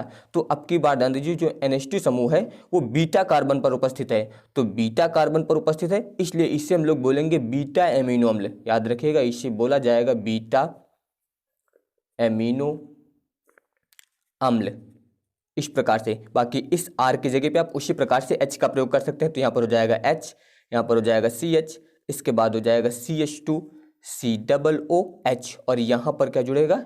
NH2। तो ये अल्फा और ये यहाँ पर हो जाएगा बीटा। इस प्रकार से यहाँ पर आप इसका अगर नाम बताना चाहें तो ध्यान दीजिए इसमें कार्बन कितने हैं? 1 2 3 कार्बन। 3 कार्बन के लिए हम लोग प्रोपेन यूज करते हैं, तो आप बता सकते हैं यहाँ पर बीटा एमिनो प्रोपेनोइक एसिड। याद रखिएगा बीटा एमिनो प्रोपेनोइक एसिड। इस प्रकार से आप यहाँ पर इसका नाम बता सकते हैं। इसके बाद ध्यान दीजिए तीसरा इसी में, जैसे कि मान लीजिए यहाँ पर दिया गया है R, इसके बाद है CH, इसके बाद है CH2, फिर इसके बाद दिया गया है CH2 और इसके बाद है COOH, इस प्रकार से। और अब की बार ध्यान दीजिए जो NH2 समूह है वो यहाँ पर जुड़ा हुआ है, यानी कि इस प्रकार से जो है इसमें NH2 समूह जुड़ा हुआ है। तो इसमें ये हो जाएगा अल्फा कार्बन, ये बीटा कार्बन और इसके बाद ये गामा कार्बन। अब की बार ये NH2 समूह जो है ये गामा कार्बन पर उपस्थित है, तो इसका मतलब यहाँ पर ये जो है गामा एमिनो एसिड होगा। अगर इस R की जगह पर आप H का प्रयोग करें तो ध्यान दीजिए यहाँ पर हो जाएगा H, इसके बाद ध्यान दीजिए CH, यहाँ पर हो जाएगा CH2, इसके बाद CH2 और फिर COOH, इस प्रकार से। और यहाँ पर जुड़ेगा आपका NH2, तो ये अल्फा, बीटा और ये गामा। तो इसका नाम अगर आप बताना चाहें तो आप बता सकते हैं इसमें गामा एमिनो ब्यूटेनोइक एसिड, क्योंकि इसमें 4 कार्बन है इसलिए गामा एमिनो ब्यूटेनोइक एसिड। तो इस प्रकार जो है आप NH2 समूह की उपस्थिति के आधार पर जो है एमिनो अम्ल का वर्गीकरण कर सकते हैं। ये 3 प्रकार के होंगे, अल्फा एमिनो अम्ल, बीटा एमिनो अम्ल और गामा एमिनो अम्ल। अब इसके बाद ध्यान दीजिए अगला है रासायनिक प्रकृति के आधार पर। तो रासायनिक प्रकृति के आधार पर इनका अगर वर्गीकरण करेंगे तो इसमें पहला ध्यान दीजिए उदासीन एमिनो अम्ल। इसमें जो है एक एमिनो और एक जो है कार्बोक्सिलिक समूह होता है। तो अब ध्यान दीजिए, अब बता सकते हैं, जैसे इसमें जो है होगा यहाँ पर NH2, इसके अलावा CH2 और COOH। तो यहाँ पर ध्यान दीजिए जो ये एमिनो समूह दिया गया, ये वाला एमिनो समूह, इसकी जो प्रकृति होती है वो होती है क्षारीय। याद रखिएगा जो एमिनो समूह है इसकी प्रकृति कैसी होती है, क्षारीय होती है। और जो ये कार्बोक्सिलिक समूह दिया गया है इसकी प्रकृति कैसी होती है, अम्लीय होती है। तो इसमें ध्यान दीजिए यहाँ पर एक एमिनो समूह है और एक कार्बोक्सिलिक समूह है, एक की प्रकृति क्षारीय है और एक की प्रकृति अम्लीय है, इसलिए इससे हम लोग बोलते हैं उदासीन एमिनो अम्ल। इसमें एक जो है एमिनो समूह होता है और दूसरा जो है इसमें कार्बोक्सिलिक समूह होता है। इसका नाम याद रखिएगा, इसे हम लोग बोलते हैं ग्लाइसिन, इससे बोला जाता है ग्लाइसिन, इस प्रकार से आप बता सकते हैं। या फिर इसका अगर नाम लिखना चाहें तो आप बता सकते हैं, इससे बोला जाता है एमिनो एसिटिक अम्ल, इससे बोलते हैं एमिनो एसिटिक अम्ल। इसके बाद दूसरा है अम्लीय एमिनो अम्ल। इसमें ध्यान दीजिए इनमें जो है एक एमिनो और 2 कार्बोक्सिलिक समूह उपस्थित होते हैं। जैसे कि ध्यान दीजिए आप इसमें बता सकते हैं, जैसे एमिनो समूह यानी कि NH2, इसके अलावा इसमें होगा CH, COOH और इसके अलावा होता है इसमें CH2 और इसके बाद COOH, इस प्रकार से। तो ध्यान दीजिए इसमें जो कार्बोक्सिलिक समूह हैं वो 2 हैं, एक ये है और एक ये है, और एमिनो समूह क्या है इसमें, एक है। तो एमिनो समूह एक है यानी कि इसकी प्रकृति क्षारीय होती है, और यहाँ पर जो कार्बोक्सिलिक समूह दिए गए ये 2 हैं, इनकी प्रकृति कैसी होती है, अम्लीय। तो यहाँ पर जो अम्लीय प्रकृति वाले हैं ये 2 हैं और यहाँ पर क्षारीय प्रकृति वाला एक है। इसका मतलब इसकी प्रकृति फिर कैसी हो जाएगी, अम्लीय हो जाएगी, इसीलिए इसे बोला गया है अम्लीय एमिनो अम्ल। इसमें जो है एक एमिनो समूह और दूसरा जो है यहाँ पर 2 कार्बोक्सिलिक समूह होते हैं। इसका नाम याद रखेगा, इसे हम लोग बोलते हैं एस्पार्टिक अम्ल, इसे बोला जाता है एस्पार्टिक अम्ल, इस प्रकार से। या फिर इसका अगर दूसरा नाम लिखना चाहे तो आप बता सकते हैं, इसका नाम अल्फा एमिनो शैक्षणिक अम्ल, इस प्रकार से आप यहाँ पर इसका दूसरा नाम बता सकते हैं। इसके बाद ध्यान दीजिए तीसरा इसमें है क्षारीय एमिनो अम्ल। इनमें जो है 2 एमिनो और 1 कार्बोक्सिलिक समूह होता है। जैसे कि आप बता सकते हैं, इसमें यहाँ पर हो जाएगा NH2, इसके बाद CH2 का होल 4, इसके बाद CH और फिर यहाँ पर होता है NH2 और इसके बाद COOH। तो इसमें ध्यान दीजिए एमिनो समूह एक आपका ये है और एक ये है, यानी कि एमिनो समूह 1 और 2। इसके अलावा कार्बोक्सिलिक समूह कितने हैं, 1। इसकी प्रकृति और इसकी प्रकृति जो क्षारीय होती है और इसकी प्रकृति यहाँ पर अम्लीय होती है। तो अब की बार इसमें जो है अम्लीय प्रकृति वाला 1 है और क्षारीय प्रकृति वाले 2 हैं, इसलिए यहाँ पर इन्हें बोला जाता है क्षारीय एमिनो अम्ल। इसमें जो है 2 एमिनो समूह और 1 कार्बोक्सिलिक समूह होता है, इससे बोला जाता है लाइसिन। याद रखिएगा, इससे बोला जाता है लाइसिन। या फिर इसका दूसरा नाम आप बता सकते हैं यहाँ पर alpha beta diamino caproic अम्ल, इसे बोलते हैं कैप्रोइक अम्ल। इस प्रकार से आप यहाँ पर इसका नाम लिख सकते हैं। अब इसके बाद ध्यान दीजिए भौतिक गुण, यहाँ पर हम लोग अमीनो अम्ल के भौतिक गुण पढ़ेंगे। तो इसमें बताया गया कि अमीनो अम्ल जो है वो रंगहीन, मीठे व क्रिस्टलीय ठोस होते हैं। याद रखिएगा कि अमीनो अम्ल जो है ये रंगहीन, मीठे, इसके अलावा क्रिस्टलीय ठोस होते हैं और इनके गलनांक जो होते हैं वो उच्च होते हैं। ये आप लोग याद रखिएगा कि इनके गलनांक जो होते हैं वो उच्च होते हैं और आप बता सकते हैं कि गलनांक पर ये जो है थोड़ा सा अपघटित हो जाते हैं। ये भी याद रखिएगा यहाँ पर कि अमीनो अम्ल जो है ये गलनांक पर थोड़ा सा अपघटित हो जाते हैं। इसके अलावा ध्यान दीजिए ये जल में विलेय किंतु अल्कोहल में कम विलेय होते हैं, क्योंकि ये जो है द्विध्रुव आयन या फिर आप बोल सकते हैं ज्यूटर आयन या फिर आंतरिक लवण बनाते हैं। जैसे कि ध्यान दीजिए मान लीजिए यहाँ पर दिया गया है, ध्यान दीजिए R, इसके बाद है CH2, यहाँ पर है COOH इस प्रकार से, और यहाँ पर ये जुड़ा हुआ है NH2। तो यहाँ पर जो एमिनो समूह है इसमें प्रोटॉन लेने की क्षमता होती है, यानी कि ये प्रोटॉन लेने की क्षमता रखता है और ये यहाँ पर प्रोटॉन देने की क्षमता रखता है। तो इसका मतलब ये वाला हाइड्रोजन जब यहाँ पर आएगा इसकी जगह पर, तो अब ध्यान दीजिए इसमें होगा क्या, यहाँ पर ये हो जाएगा R, इसके बाद CH2 और यहाँ पर ध्यान दीजिए COO, ये H यहाँ चला गया तो इसका मतलब ये हो जाएगा यहाँ पर माइनस, और ये वाला H यहाँ पर आ गया तो यहाँ पर हो जाएगा NH3, पहले 2 थे, एक H यहाँ पर आ जाएगा और इस पर हो जाएगा प्लस। तो ध्यान दीजिए यहाँ पर जो यौगिक बना है इस पर एक प्लस आवेश भी है और एक माइनस आवेश भी है, इसलिए इसे हम लोग बोलते हैं ज्यूटर आयन। याद रखिएगा इससे आप बोल सकते हैं ज्यूटर आयन या फिर द्विध्रुव आयन, क्योंकि इस पर ध्यान दीजिए धन ध्रुव आयन भी है और ऋण ध्रुव आयन भी है, इसलिए इसे हम लोग बोलते हैं द्विध्रुव आयन या फिर ज्यूटर आयन। और इसके अलावा इसे जो है आंतरिक लवण भी बोला जाता है। याद रखिएगा इसे हम लोग बोलते हैं ज्यूटर आयन या फिर आप बोल सकते हैं द्विध्रुव आयन। तो वही यहाँ पर बताया गया था कि ये जो है द्विध्रुव आयन, ज्यूटर आयन या फिर आंतरिक लवण बनाते हैं।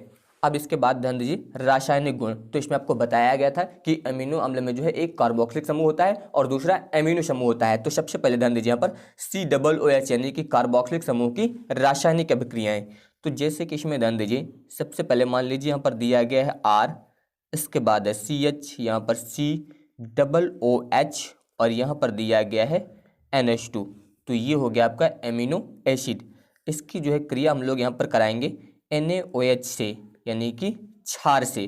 तो जब यहाँ इसकी क्रिया हम लोग क्षार से कराएंगे तो ध्यान दीजिए यहाँ से ये वाला OH और यहाँ से ये वाला H निकलेगा, यानी कि इसमें जो है H2O ये निकल जाएगा। तो जब H2O निकल जाएगा तो यहाँ पर ध्यान दीजिए R, यहाँ पर हो जाएगा CH, इसके अलावा ध्यान दीजिए यहाँ पर ये हो गया COO और यहाँ पर ये Na आके जुड़ जाएगा तो यहाँ पर हो जाएगा COONA और यहाँ पर NH2। इस प्रकार से यहाँ पर जो है इस कार्बोक्सिलिक समूह की रासायनिक अभिक्रिया होती है। इसके बाद ध्यान दीजिए अगली अभिक्रिया, जैसे कि मान लीजिए यहाँ पर है R, CH, COOH, यहाँ पर दिया गया है NH2। इसकी क्रिया हम लोग करा देते हैं एथिल अल्कोहल से, यानी कि C2H5OH से। तो इसमें यहाँ से जो है OH निकलेगा और यहाँ से ये वाला H निकलेगा, यानी कि इसमें भी यहाँ पर H2O निकल जाएगा। तो जब H2O निकल जाएगा तो यहाँ पर ये आ जाएगा R, CH, यहाँ पर हो जाएगा COO, इसके अलावा यहाँ पर आके जुड़ जाएगा C2H5 इस प्रकार से और यहाँ पर NH2। इस प्रकार से अभिक्रिया होगी। इसके अलावा ध्यान दीजिए अगली अभिक्रिया, जैसे कि मान लीजिए R, यहाँ पर CH और इसके बाद ध्यान दीजिए यहाँ पर दिया गया है COOH, इसे इस प्रकार लिख दीजिए C_O और इसके अलावा OH, जो COOH था उसे इस प्रकार से लिख दिया गया है। इसके अलावा यहाँ पर है NH2। इसकी क्रिया यहाँ पर हम लोग कराएंगे लिथियम एल्यूमिनियम हाइड्राइड यानी कि H4 से। तो यहाँ पर जब इसके द्वारा इसका अपचयन कराया जाएगा तो यहाँ पर ध्यान दीजिए ये 4 नवजात हाइड्रोजन निकलेंगे जो इससे क्रिया करेंगे। तो यहाँ पर होगा क्या, ध्यान दीजिए ये वाले बॉन्ड टूटेंगे। तो जब ये वाले बॉन्ड टूटेंगे तो 2 हाइड्रोजन यहाँ पर जुड़ जाएंगे और 2 हाइड्रोजन जो है यहाँ पर जुड़ जाएंगे इस प्रकार से। तो इसका मतलब H2O यहाँ से निकल जाएगा इस प्रकार से। तो H2O ये निकल गया। इसके अलावा ध्यान दीजिए यहाँ पर हो जाएगा RCH, इसके बाद ध्यान दीजिए C, यहाँ पर 2 हाइड्रोजन जुड़ गए हैं तो यहाँ पर हो जाएगा CH2। इसके अलावा यहाँ पर हो जाएगा OH इस प्रकार से, और यहाँ पर NH2। तो इस प्रकार जो है यहाँ पर एमिनो एसिड में जो कार्बोक्सिलिक समूह उपस्थित होता है इसकी रासायनिक अभिक्रियाएं होती हैं। अब इसके बाद ध्यान दीजिए NH2 समूह के कारण अभिक्रियाएं, जो यहाँ पर एमिनो एसिड में NH2 समूह उपस्थित होता है इसके कारण अभिक्रियाएं ध्यान दीजिए। जैसे कि मान लीजिए यहाँ पर दिया गया है RCH, यहाँ पर जुड़ा हुआ है COOH और इसमें जुड़ा हुआ है NH2। इस प्रकार से इसकी अभिक्रिया हम लोग कराते हैं यहाँ पर CH3COCl से। तो जब इससे अभिक्रिया कराई जाएगी तो एक हाइड्रोजन यहाँ से निकलेगा और यहाँ से Cl, यानी कि इसमें जो है HCl यहाँ से निकल जाएगा। तो यहाँ पर ध्यान दीजिए ये हो जाएगा R। इसके अलावा ध्यान दीजिए यहाँ पर हो गया CH। इसके बाद यहाँ पर ध्यान दीजिए ये दिया गया था NH2, एक H निकल गया तो यहाँ पर क्या आ जाएगा NH, इतना हुआ। इसके अलावा ध्यान दीजिए ये Cl निकला है तो ये जो बचा हुआ है ये इसमें आके जुड़ेगा तो यहाँ पर ये हो जाएगा CO, और इसके अलावा CH3 और यहाँ पर ये जुड़ा हुआ है COOH। इस प्रकार से ये बनेगा। इसी प्रकार ध्यान दीजिए अगली अभिक्रिया, जैसे कि मान लीजिए यहाँ पर है R, इसके अलावा यहाँ पर है CH, इसमें जुड़ा हुआ है COOH, इसके अलावा NH2। इस प्रकार से अगर इसकी क्रिया हम लोग करा देते हैं HNO2 से, तो जब इससे अभिक्रिया कराई जाएगी तो इसमें ध्यान दीजिए यहाँ पर होगा क्या, यहाँ से ही टूटेगा। यहाँ से जब ये टूटेगा तो एक ऑक्सीजन आके यहाँ पर जुड़ेगा और एक नाइट्रोजन यहाँ पर जुड़ जाएगा। इसके अलावा ये भी यहाँ से टूटेगा तो यहाँ पर जो OH बचेगा वो आके यहाँ पर जुड़ जाएगा। इस प्रकार से तो अब ध्यान दीजिए इसमें बचेगा क्या, यहाँ से ये H2O निकल गया, आपका H2O ये बाहर हो गया। इसके अलावा N2 ये भी बाहर हो गया। तो अब यहाँ पर ध्यान दीजिए ये हो जाएगा R, इसके बाद यहाँ पर हो जाएगा CH, इसके बाद यहाँ पर ये OH आ गया है इस प्रकार से, और इसके अलावा COOH। इस प्रकार से अभिक्रिया होगी। इसी प्रकार ध्यान दीजिए अगली अभिक्रिया, जैसे कि मान लीजिए R, यहाँ पर है CH, इसके बाद है NH2, यहाँ पर जुड़ा हुआ है COOH। इस प्रकार से इसकी अभिक्रिया हम लोग करा देते हैं NOCl से। तो जब NOCl से अभिक्रिया कराएंगे तो यहाँ से ये टूटेगा इस प्रकार से, एक ऑक्सीजन यहाँ पर जुड़ेगा, नाइट्रोजन यहाँ पर जुड़ेगा, और यहाँ से जब टूटेगा तो यहाँ पर क्या जुड़ेगा, Cl जुड़ जाएगा। तो इसका मतलब ध्यान दीजिए H2O यहाँ पर भी निकल जाएगा, इस प्रकार से N2 निकल जाएगा इस प्रकार से। इसके अलावा ध्यान दीजिए यहाँ पर हो जाएगा R, CH और यहाँ पर जुड़ जाएगा Cl, और इसके अलावा COOH। तो इस प्रकार से जो है यहाँ पर इसकी रासायनिक अभिक्रियाएं होती हैं। अब इसके बाद ध्यान दीजिए यहाँ पर एमिनो एसिड के उपयोग, यानी कि इसका उपयोग कहाँ पर होता है। तो सबसे पहले ध्यान दीजिए प्रोटीन के निर्माण में, यानी कि एमिनो एसिड का उपयोग जो है प्रोटीन बनाने में किया जाता है, यानी कि प्रोटीन के निर्माण में किया जाता है। इसके अलावा इसका उपयोग जो है हार्मोन्स के निर्माण में भी होता है, यानी कि यहाँ पर जो एमिनो एसिड है इसका उपयोग हम लोग हार्मोन्स के निर्माण में भी करते हैं। इसके अलावा शरीर से विषैले पदार्थों के निष्कर्षण में भी यहाँ पर एमिनो एसिड का उपयोग किया जाता है। तो यहाँ पर आप लोग इसके बारे में याद रखिएगा। अब इसके बाद ध्यान दीजिए पेप्टाइड, यानी कि पेप्टाइड कैसे बनता है यहाँ पर एमिनो एसिड के द्वारा। तो वही यहाँ पर बताया गया कि जब किसी एक यौगिक के कार्बोक्सिलिक समूह की दूसरे यौगिक के एमिनो समूह के साथ क्रिया होती है। ध्यान दीजिए जब किसी एक यौगिक के कार्बोक्सिलिक समूह की, जैसे कि मान लीजिए यहाँ पर दिया गया है R, इसके अलावा COOH, इसे ऐसे लिख सकते हैं C∩O, इसके अलावा OH, इतना हुआ यहाँ पर। तो और इसके अलावा आपको बताया गया दूसरे यौगिक के एमिनो समूह की, दूसरे यौगिक के एमिनो समूह। तो इससे आप इस प्रकार लिख दीजिए NH2, इस प्रकार लिखिएगा NH और यहाँ पर ये H, तो ये बन जाएगा आपका NH2। इसके अलावा यहाँ पर हम लोग ले लेते हैं R', इस प्रकार से। तो जब इसके साथ क्रिया होती है तो उत्पाद बनता है और उसे एमाइड कहते हैं। जैसे कि यहाँ पर ध्यान दीजिए ये हो जाएगा आपका R, इसके अलावा C∩O, इतना हो गया। यहाँ पर ध्यान दीजिए ये दिया गया है OH, इतना है। इस प्रकार से यहाँ से ये वाला OH निकलेगा और यहाँ से एक H निकलेगा, इसका मतलब यहाँ से ये इतना निकल जाएगा। तो इसमें जो है H2O ये निकल गया, और जब H2O निकल गया तो ये ध्यान दीजिए इतना लिखा आपने। इसके अलावा आप ध्यान दीजिए यहाँ पर ये NH, तो यहाँ पर ये हो जाएगा NH, और इसके अलावा यहाँ पर हो जाएगा R'। इस प्रकार से ये क्रिया होती है। तो ये जो बना है इसे हम लोग बोलते हैं पेप्टाइड बंध। पेप्टाइड बंध। इस प्रकार से आप इसमें बता सकते हैं यहाँ पर ये जो एमाइड बनता है, इस एमाइड में जो है रासायनिक रूप से जो सक्रिय भाग होता है, यानी कि जो बना है इसका जो सक्रिय भाग होता है, यहाँ पर ध्यान दीजिए, यहाँ पर सिंगल बॉन्ड, इसके अलावा ध्यान दीजिए यहाँ पर CO, इसके अलावा क्या है NH। तो इसका जो ये सक्रिय भाग होता है यानी कि बॉन्ड, सिंगल बॉन्ड CONH जो ये दिया गया है, इसमें ये जो होता है इसे ही हम लोग बोलते हैं एमाइड बंध, और इसी एमाइड बंध को बोला जाता है पेप्टाइड बंध। तो आप इसमें बता सकते हैं कि एमिनो अम्लों के परस्पर संगठन से जो ये उत्पाद बनता है, इसी उत्पाद को हम लोग बोलते हैं पेप्टाइड। याद रखिएगा यहाँ पर ये जो उत्पाद बना है इससे ही हम लोग बोलते हैं पेप्टाइड। प्रोटीन के बारे में, यानी कि प्रोटीन क्या होती है, तो इसके लिए आप लोग याद रखिएगा कि प्रोटीन जो है वो अल्फा एमिनो एसिड, याद रखिएगा प्रोटीन जो है वो अल्फा एमिनो एसिड इकाइयों से जो है मिलकर बनने वाला एक बहुलक होता है। याद रखिएगा आप लोग इसके बारे में कि प्रोटीन जो है वो अल्फा एमिनो एसिड या फिर बोल सकते हैं अल्फा एमिनो अम्ल इकाइयों से जो है मिलकर बनने वाला एक बहुलक होता है। या फिर आप दूसरे प्रकार से बता सकते हैं कि प्रोटीन जो है वो उच्च अणुभार वाले नाइट्रोजन युक्त जटिल कार्बनिक यौगिक हैं। इसके अलावा एमिनो अम्ल जो है प्रोटीन की आधारभूत इकाई है। इस प्रकार से भी आप परिभाषित कर सकते हैं, या फिर डायरेक्ट आप बता सकते हैं कि प्रोटीन जो है वो अल्फा एमिनो एसिड से मिलकर बनने वाला एक बहुलक होता है। ये आप लोग याद रखेगा। अगर यहाँ पर हम लोग प्रोटीन के स्रोत की बात करें तो प्रोटीन के कौन कौन से स्रोत होते हैं, एक आप बता सकते हैं दाल, इसके अलावा मटर, दूध, दही, पनीर, मांस, अंडा, मछली, ये सभी जो है प्रोटीन के स्रोत होते हैं, यानी कि इनसे जो हमें प्रोटीन प्राप्त होती है।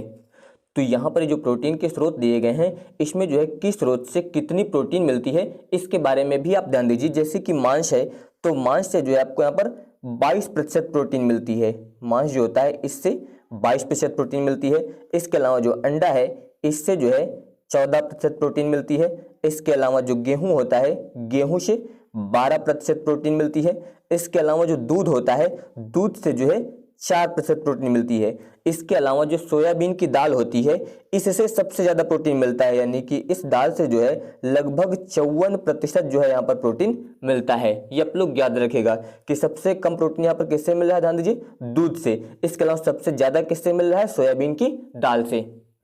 अब इसके बाद ध्यान दीजिए प्रोटीन का वर्गीकरण, यानी कि प्रोटीन को जो है कितने वर्गों में बांटा जा सकता है। तो प्रोटीन का वर्गीकरण जो है 3 प्रकार से किया जा सकता है। तो सबसे पहले ध्यान दीजिए यहाँ पर प्रोटीन का वर्गीकरण जो है आप 3 प्रकार से कर सकते हैं। तो सबसे पहले आप बता सकते हैं आणविक संरचना के आधार पर, आणविक संरचना के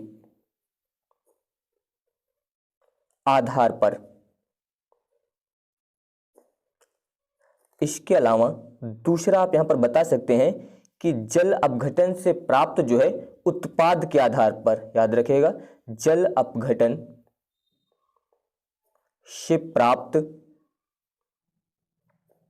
उत्पाद के आधार पर, उत्पाद के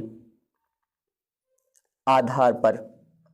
इसके अलावा तीसरा आप बता सकते हैं इसमें यहां पर, याद रखिएगा कार्य के आधार पर, कार्य के आधार पर। तो ये आप लोग याद रखिएगा कि प्रोटीन का जो वर्गीकरण है वो 3 प्रकार से किया जाता है। एक आणविक संरचना के आधार पर, दूसरा जो है जल अपघटन से प्राप्त उत्पाद के आधार पर, और तीसरा जो है कार्य के आधार पर। तो अब ध्यान दीजिए सबसे पहले यहाँ पर आणविक संरचना के आधार पर। तो याद रखिएगा कि आणविक संरचना के आधार पर जो है प्रोटीन का वर्गीकरण जो है 2 प्रकार से किया जा सकता है। पहला तो आप बता सकते हैं यहाँ पर रेशेदार या फाइबर प्रोटीन। याद रखिएगा रेशेदार या फाइबर प्रोटीन, फाइबर प्रोटीन। इसके अलावा दूसरा आप इसमें बता सकते हैं यहाँ पर गोलीय या फिर ग्लोब्यूलर। याद रखिएगा ग्लोब्यूलर प्रोटीन। तो आणविक संरचना के आधार पर जो है प्रोटीन 2 प्रकार के होते हैं, एक रेशेदार या फाइबर प्रोटीन, दूसरा गोलीय या फिर आप बोल सकते हैं ग्लोब्यूलर प्रोटीन। अगर यहाँ पर इनके एग्जाम्पल की बात करें तो आप लोग याद रखिएगा ये रेशेदार या फाइबर प्रोटीन क्या होते हैं, तो आप बता सकते हैं इसमें जो है प्रोटीन अणु जो होते हैं वो आपस में जुड़कर जो है रेशे, याद रखिएगा यहाँ पर आपस में जुड़कर जो है रेशे का निर्माण करते हैं। यहाँ पर याद रखिएगा कि रेशेदार या फाइबर प्रोटीन में जो है यहाँ पर जो प्रोटीन के अणु होते हैं वो आपस में जुड़कर यहाँ पर रेशों का निर्माण करते हैं और यह जो है जल में अघुलनशील होती है, या प्रोटीन जो होती है यह जल में अघुलनशील होती है। जैसे कि आप बता सकते हैं केराटिन, याद रखिएगा आप बता सकते हैं इसका एग्जाम्पल केराटिन, या फिर आप दूसरा बता सकते हैं इसमें फाइब्रियान, फाइब्रियान। इस प्रकार से यहाँ पर ये इसके एग्जाम्पल हो जाएंगे। अब इसके बाद दूसरा ध्यान दीजिए गोली या ग्लोब्यूलर प्रोटीन, इसके बारे में आप बता सकते हैं इसमें जो प्रोटीन के अणु होते हैं वो आपस में जुड़कर जो है गोले बनाते हैं और यह जो है जल में घुलनशील होती है। अगर यहाँ पर इसके एग्जाम्पल की बात करें तो आप इसमें बता सकते हैं जैसे एंजाइम, इसके अलावा हार्मोन्स, इसके अलावा एंटीबॉडी या फिर हीमोग्लोबिन आदि। इस प्रकार से आप यहाँ पर बता सकते हैं। तो ये आप लोग याद रखिएगा कि आणविक संरचना के आधार पर जो है प्रोटीन दो प्रकार के होते हैं, एक रेशेदार या फाइबर प्रोटीन, दूसरा गोली प्रोटीन। रेशेदार प्रोटीन क्या होते हैं, इसमें जो प्रोटीन के अणु होते हैं ये आपस में जुड़कर जो है रेशों का निर्माण करते हैं और इसमें यहाँ पर जो है प्रोटीन के अणु जो है वो आपस में जुड़कर गोले का निर्माण करते हैं। इसके अलावा ये जो है जल में अघुलनशील है और ये यहाँ पर जल में घुलनशील है। अब इसके बाद ध्यान दीजिए दूसरा जल अपघटन से प्राप्त उत्पाद के आधार पर, तो याद रखिएगा इसके आधार पर जो है प्रोटीन तीन प्रकार के होते हैं। पहला तो आप बता सकते हैं सरल प्रोटीन, सरल प्रोटीन। इसके अलावा दूसरा आप बता सकते हैं संयुग्मी प्रोटीन, संयुग्मी प्रोटीन। और इसके अलावा तीसरा आप इसमें बता सकते हैं व्युत्पन्न प्रोटीन, व्युत्पन्न प्रोटीन।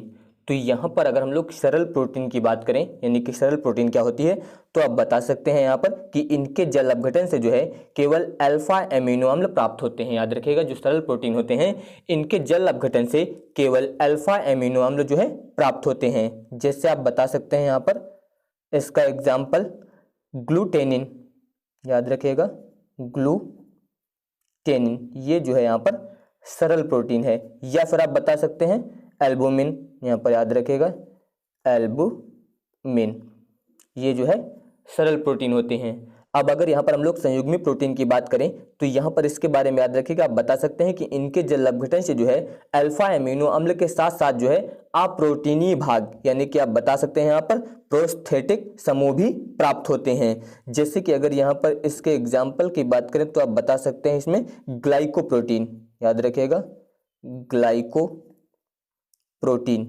ये जो है संयुग्मी प्रोटीन है।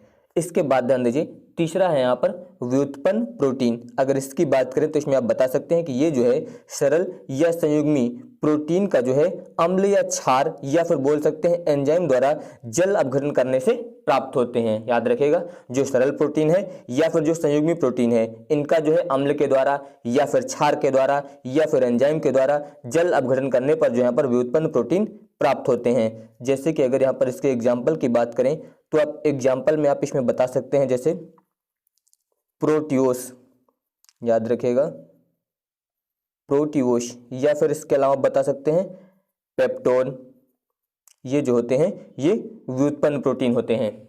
अब इसके बाद तीसरा ध्यान दीजिए इसमें कार्य के आधार पर, तो याद रखिएगा कार्य के आधार पर जो है प्रोटीन का वर्गीकरण कई प्रकार से किया जा सकता है। जैसे कि सबसे पहले तो आप बता सकते हैं संरचनात्मक प्रोटीन, संरचनात्मक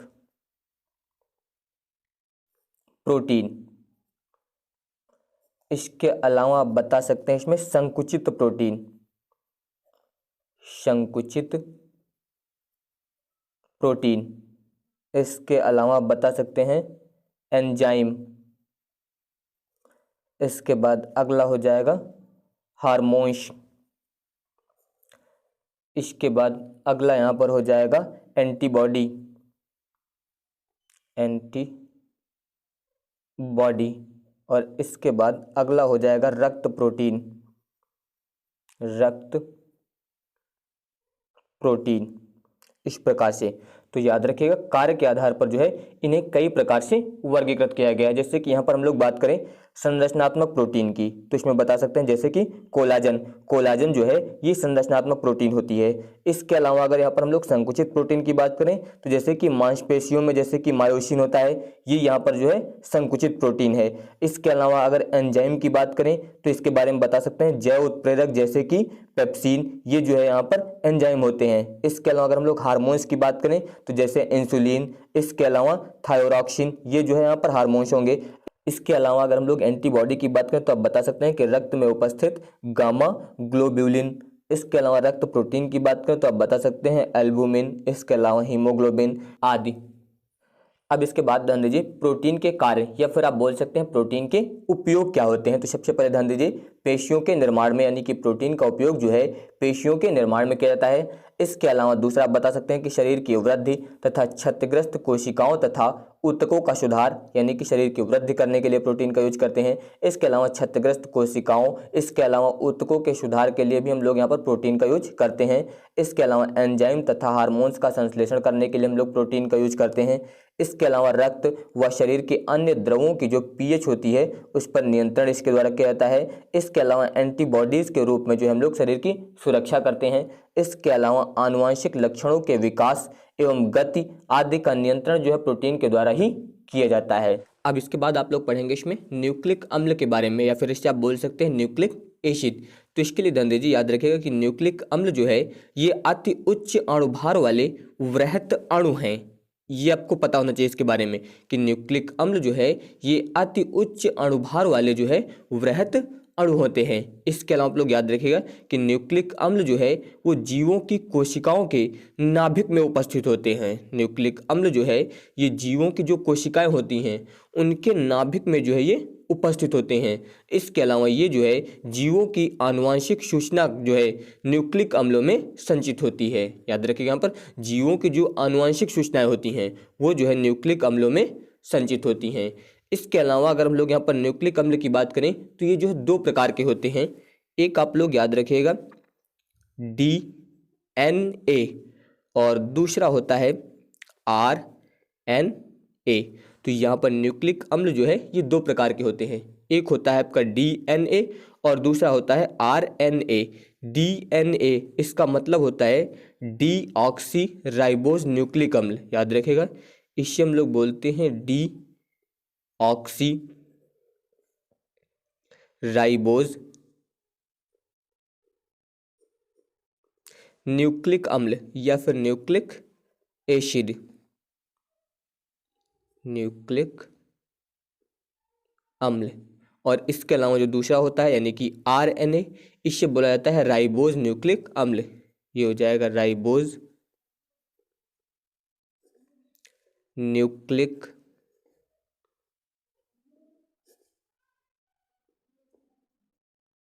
अम्ल।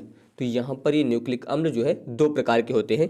एक DNA, दूसरा होता है RNA। DNA का मतलब डीऑक्सी राइबोज न्यूक्लिक अम्ल और दूसरा होता है RNA यानी कि राइबोज न्यूक्लिक अम्ल। अब यहाँ पर आप लोग याद रखिएगा ये दोनों प्रकार के जो न्यूक्लिक अम्ल हैं इनके 3 मूल घटक होते हैं। तो अगर आप बताना चाहें तो इसमें आप बता सकते हैं कि दोनों प्रकार के न्यूक्लिक अम्लों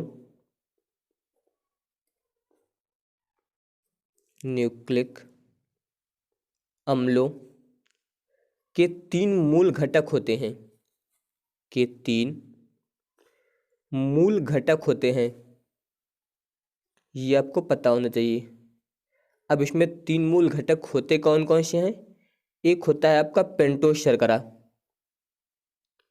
पेंटोस शर्करा। इसके अलावा दूसरा जो होता है वो होता है कार्बनिक क्षारक, कार्बनिक क्षारक। और तीसरा जो होता है उसे हम लोग बोलते हैं फॉस्फेट समूह, फॉस्फेट समूह।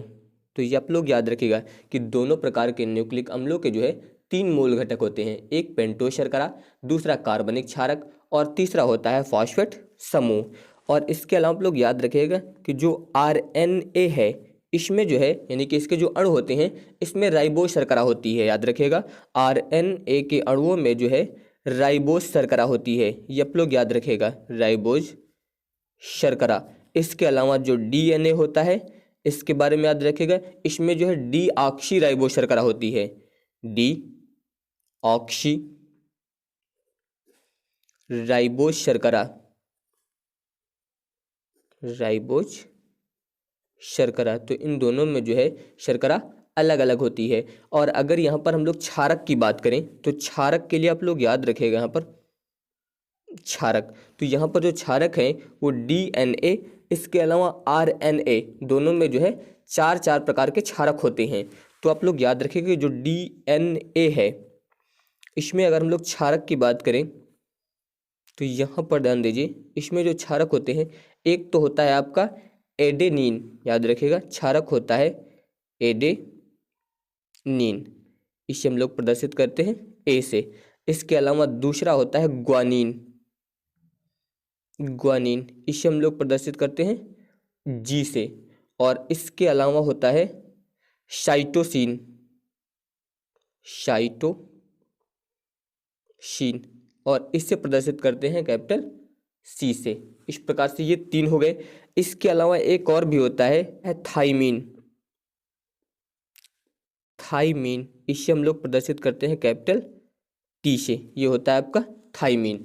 और अगर हम लोग यहाँ पर RNA की बात करें तो RNA में जो क्षारक होते हैं उसमें ध्यान दीजिए यहाँ पर चार क्षारक थे, उसी प्रकार RNA में भी चार होते हैं, लेकिन जो ये तीन हैं ये तीनों इसमें भी होते हैं, यानी कि इसमें एडेनिन भी होगा, ग्वानिन भी होगा, इसके अलावा साइटोसिन भी होगा। लेकिन जो चौथा क्षारक इसमें थाइमीन था, इसमें चौथा क्षारक जो होता है वो होता है यूरेसिल, यूरेसिल। ये आप लोग याद रखिएगा यहाँ पर कि यहाँ पर जो है DNA इसके अलावा RNA में जो क्षारक होते हैं इसमें पहले के तीनों क्षारक जो है वो समान होते हैं। इसके अलावा जो चौथा थाइमीन है ये अलग होता है, यानी कि DNA में जो है थाइमीन होता है और RNA में जो है यूरेसिल होता है। ये आप लोग यहाँ पर इसके बारे में याद रखिएगा। तो अगर आप सभी को ये वीडियो पसंद आया हो तो इस वीडियो को लाइक, शेयर और हमारे चैनल को सब्सक्राइब जरूर करिएगा। धन्यवाद।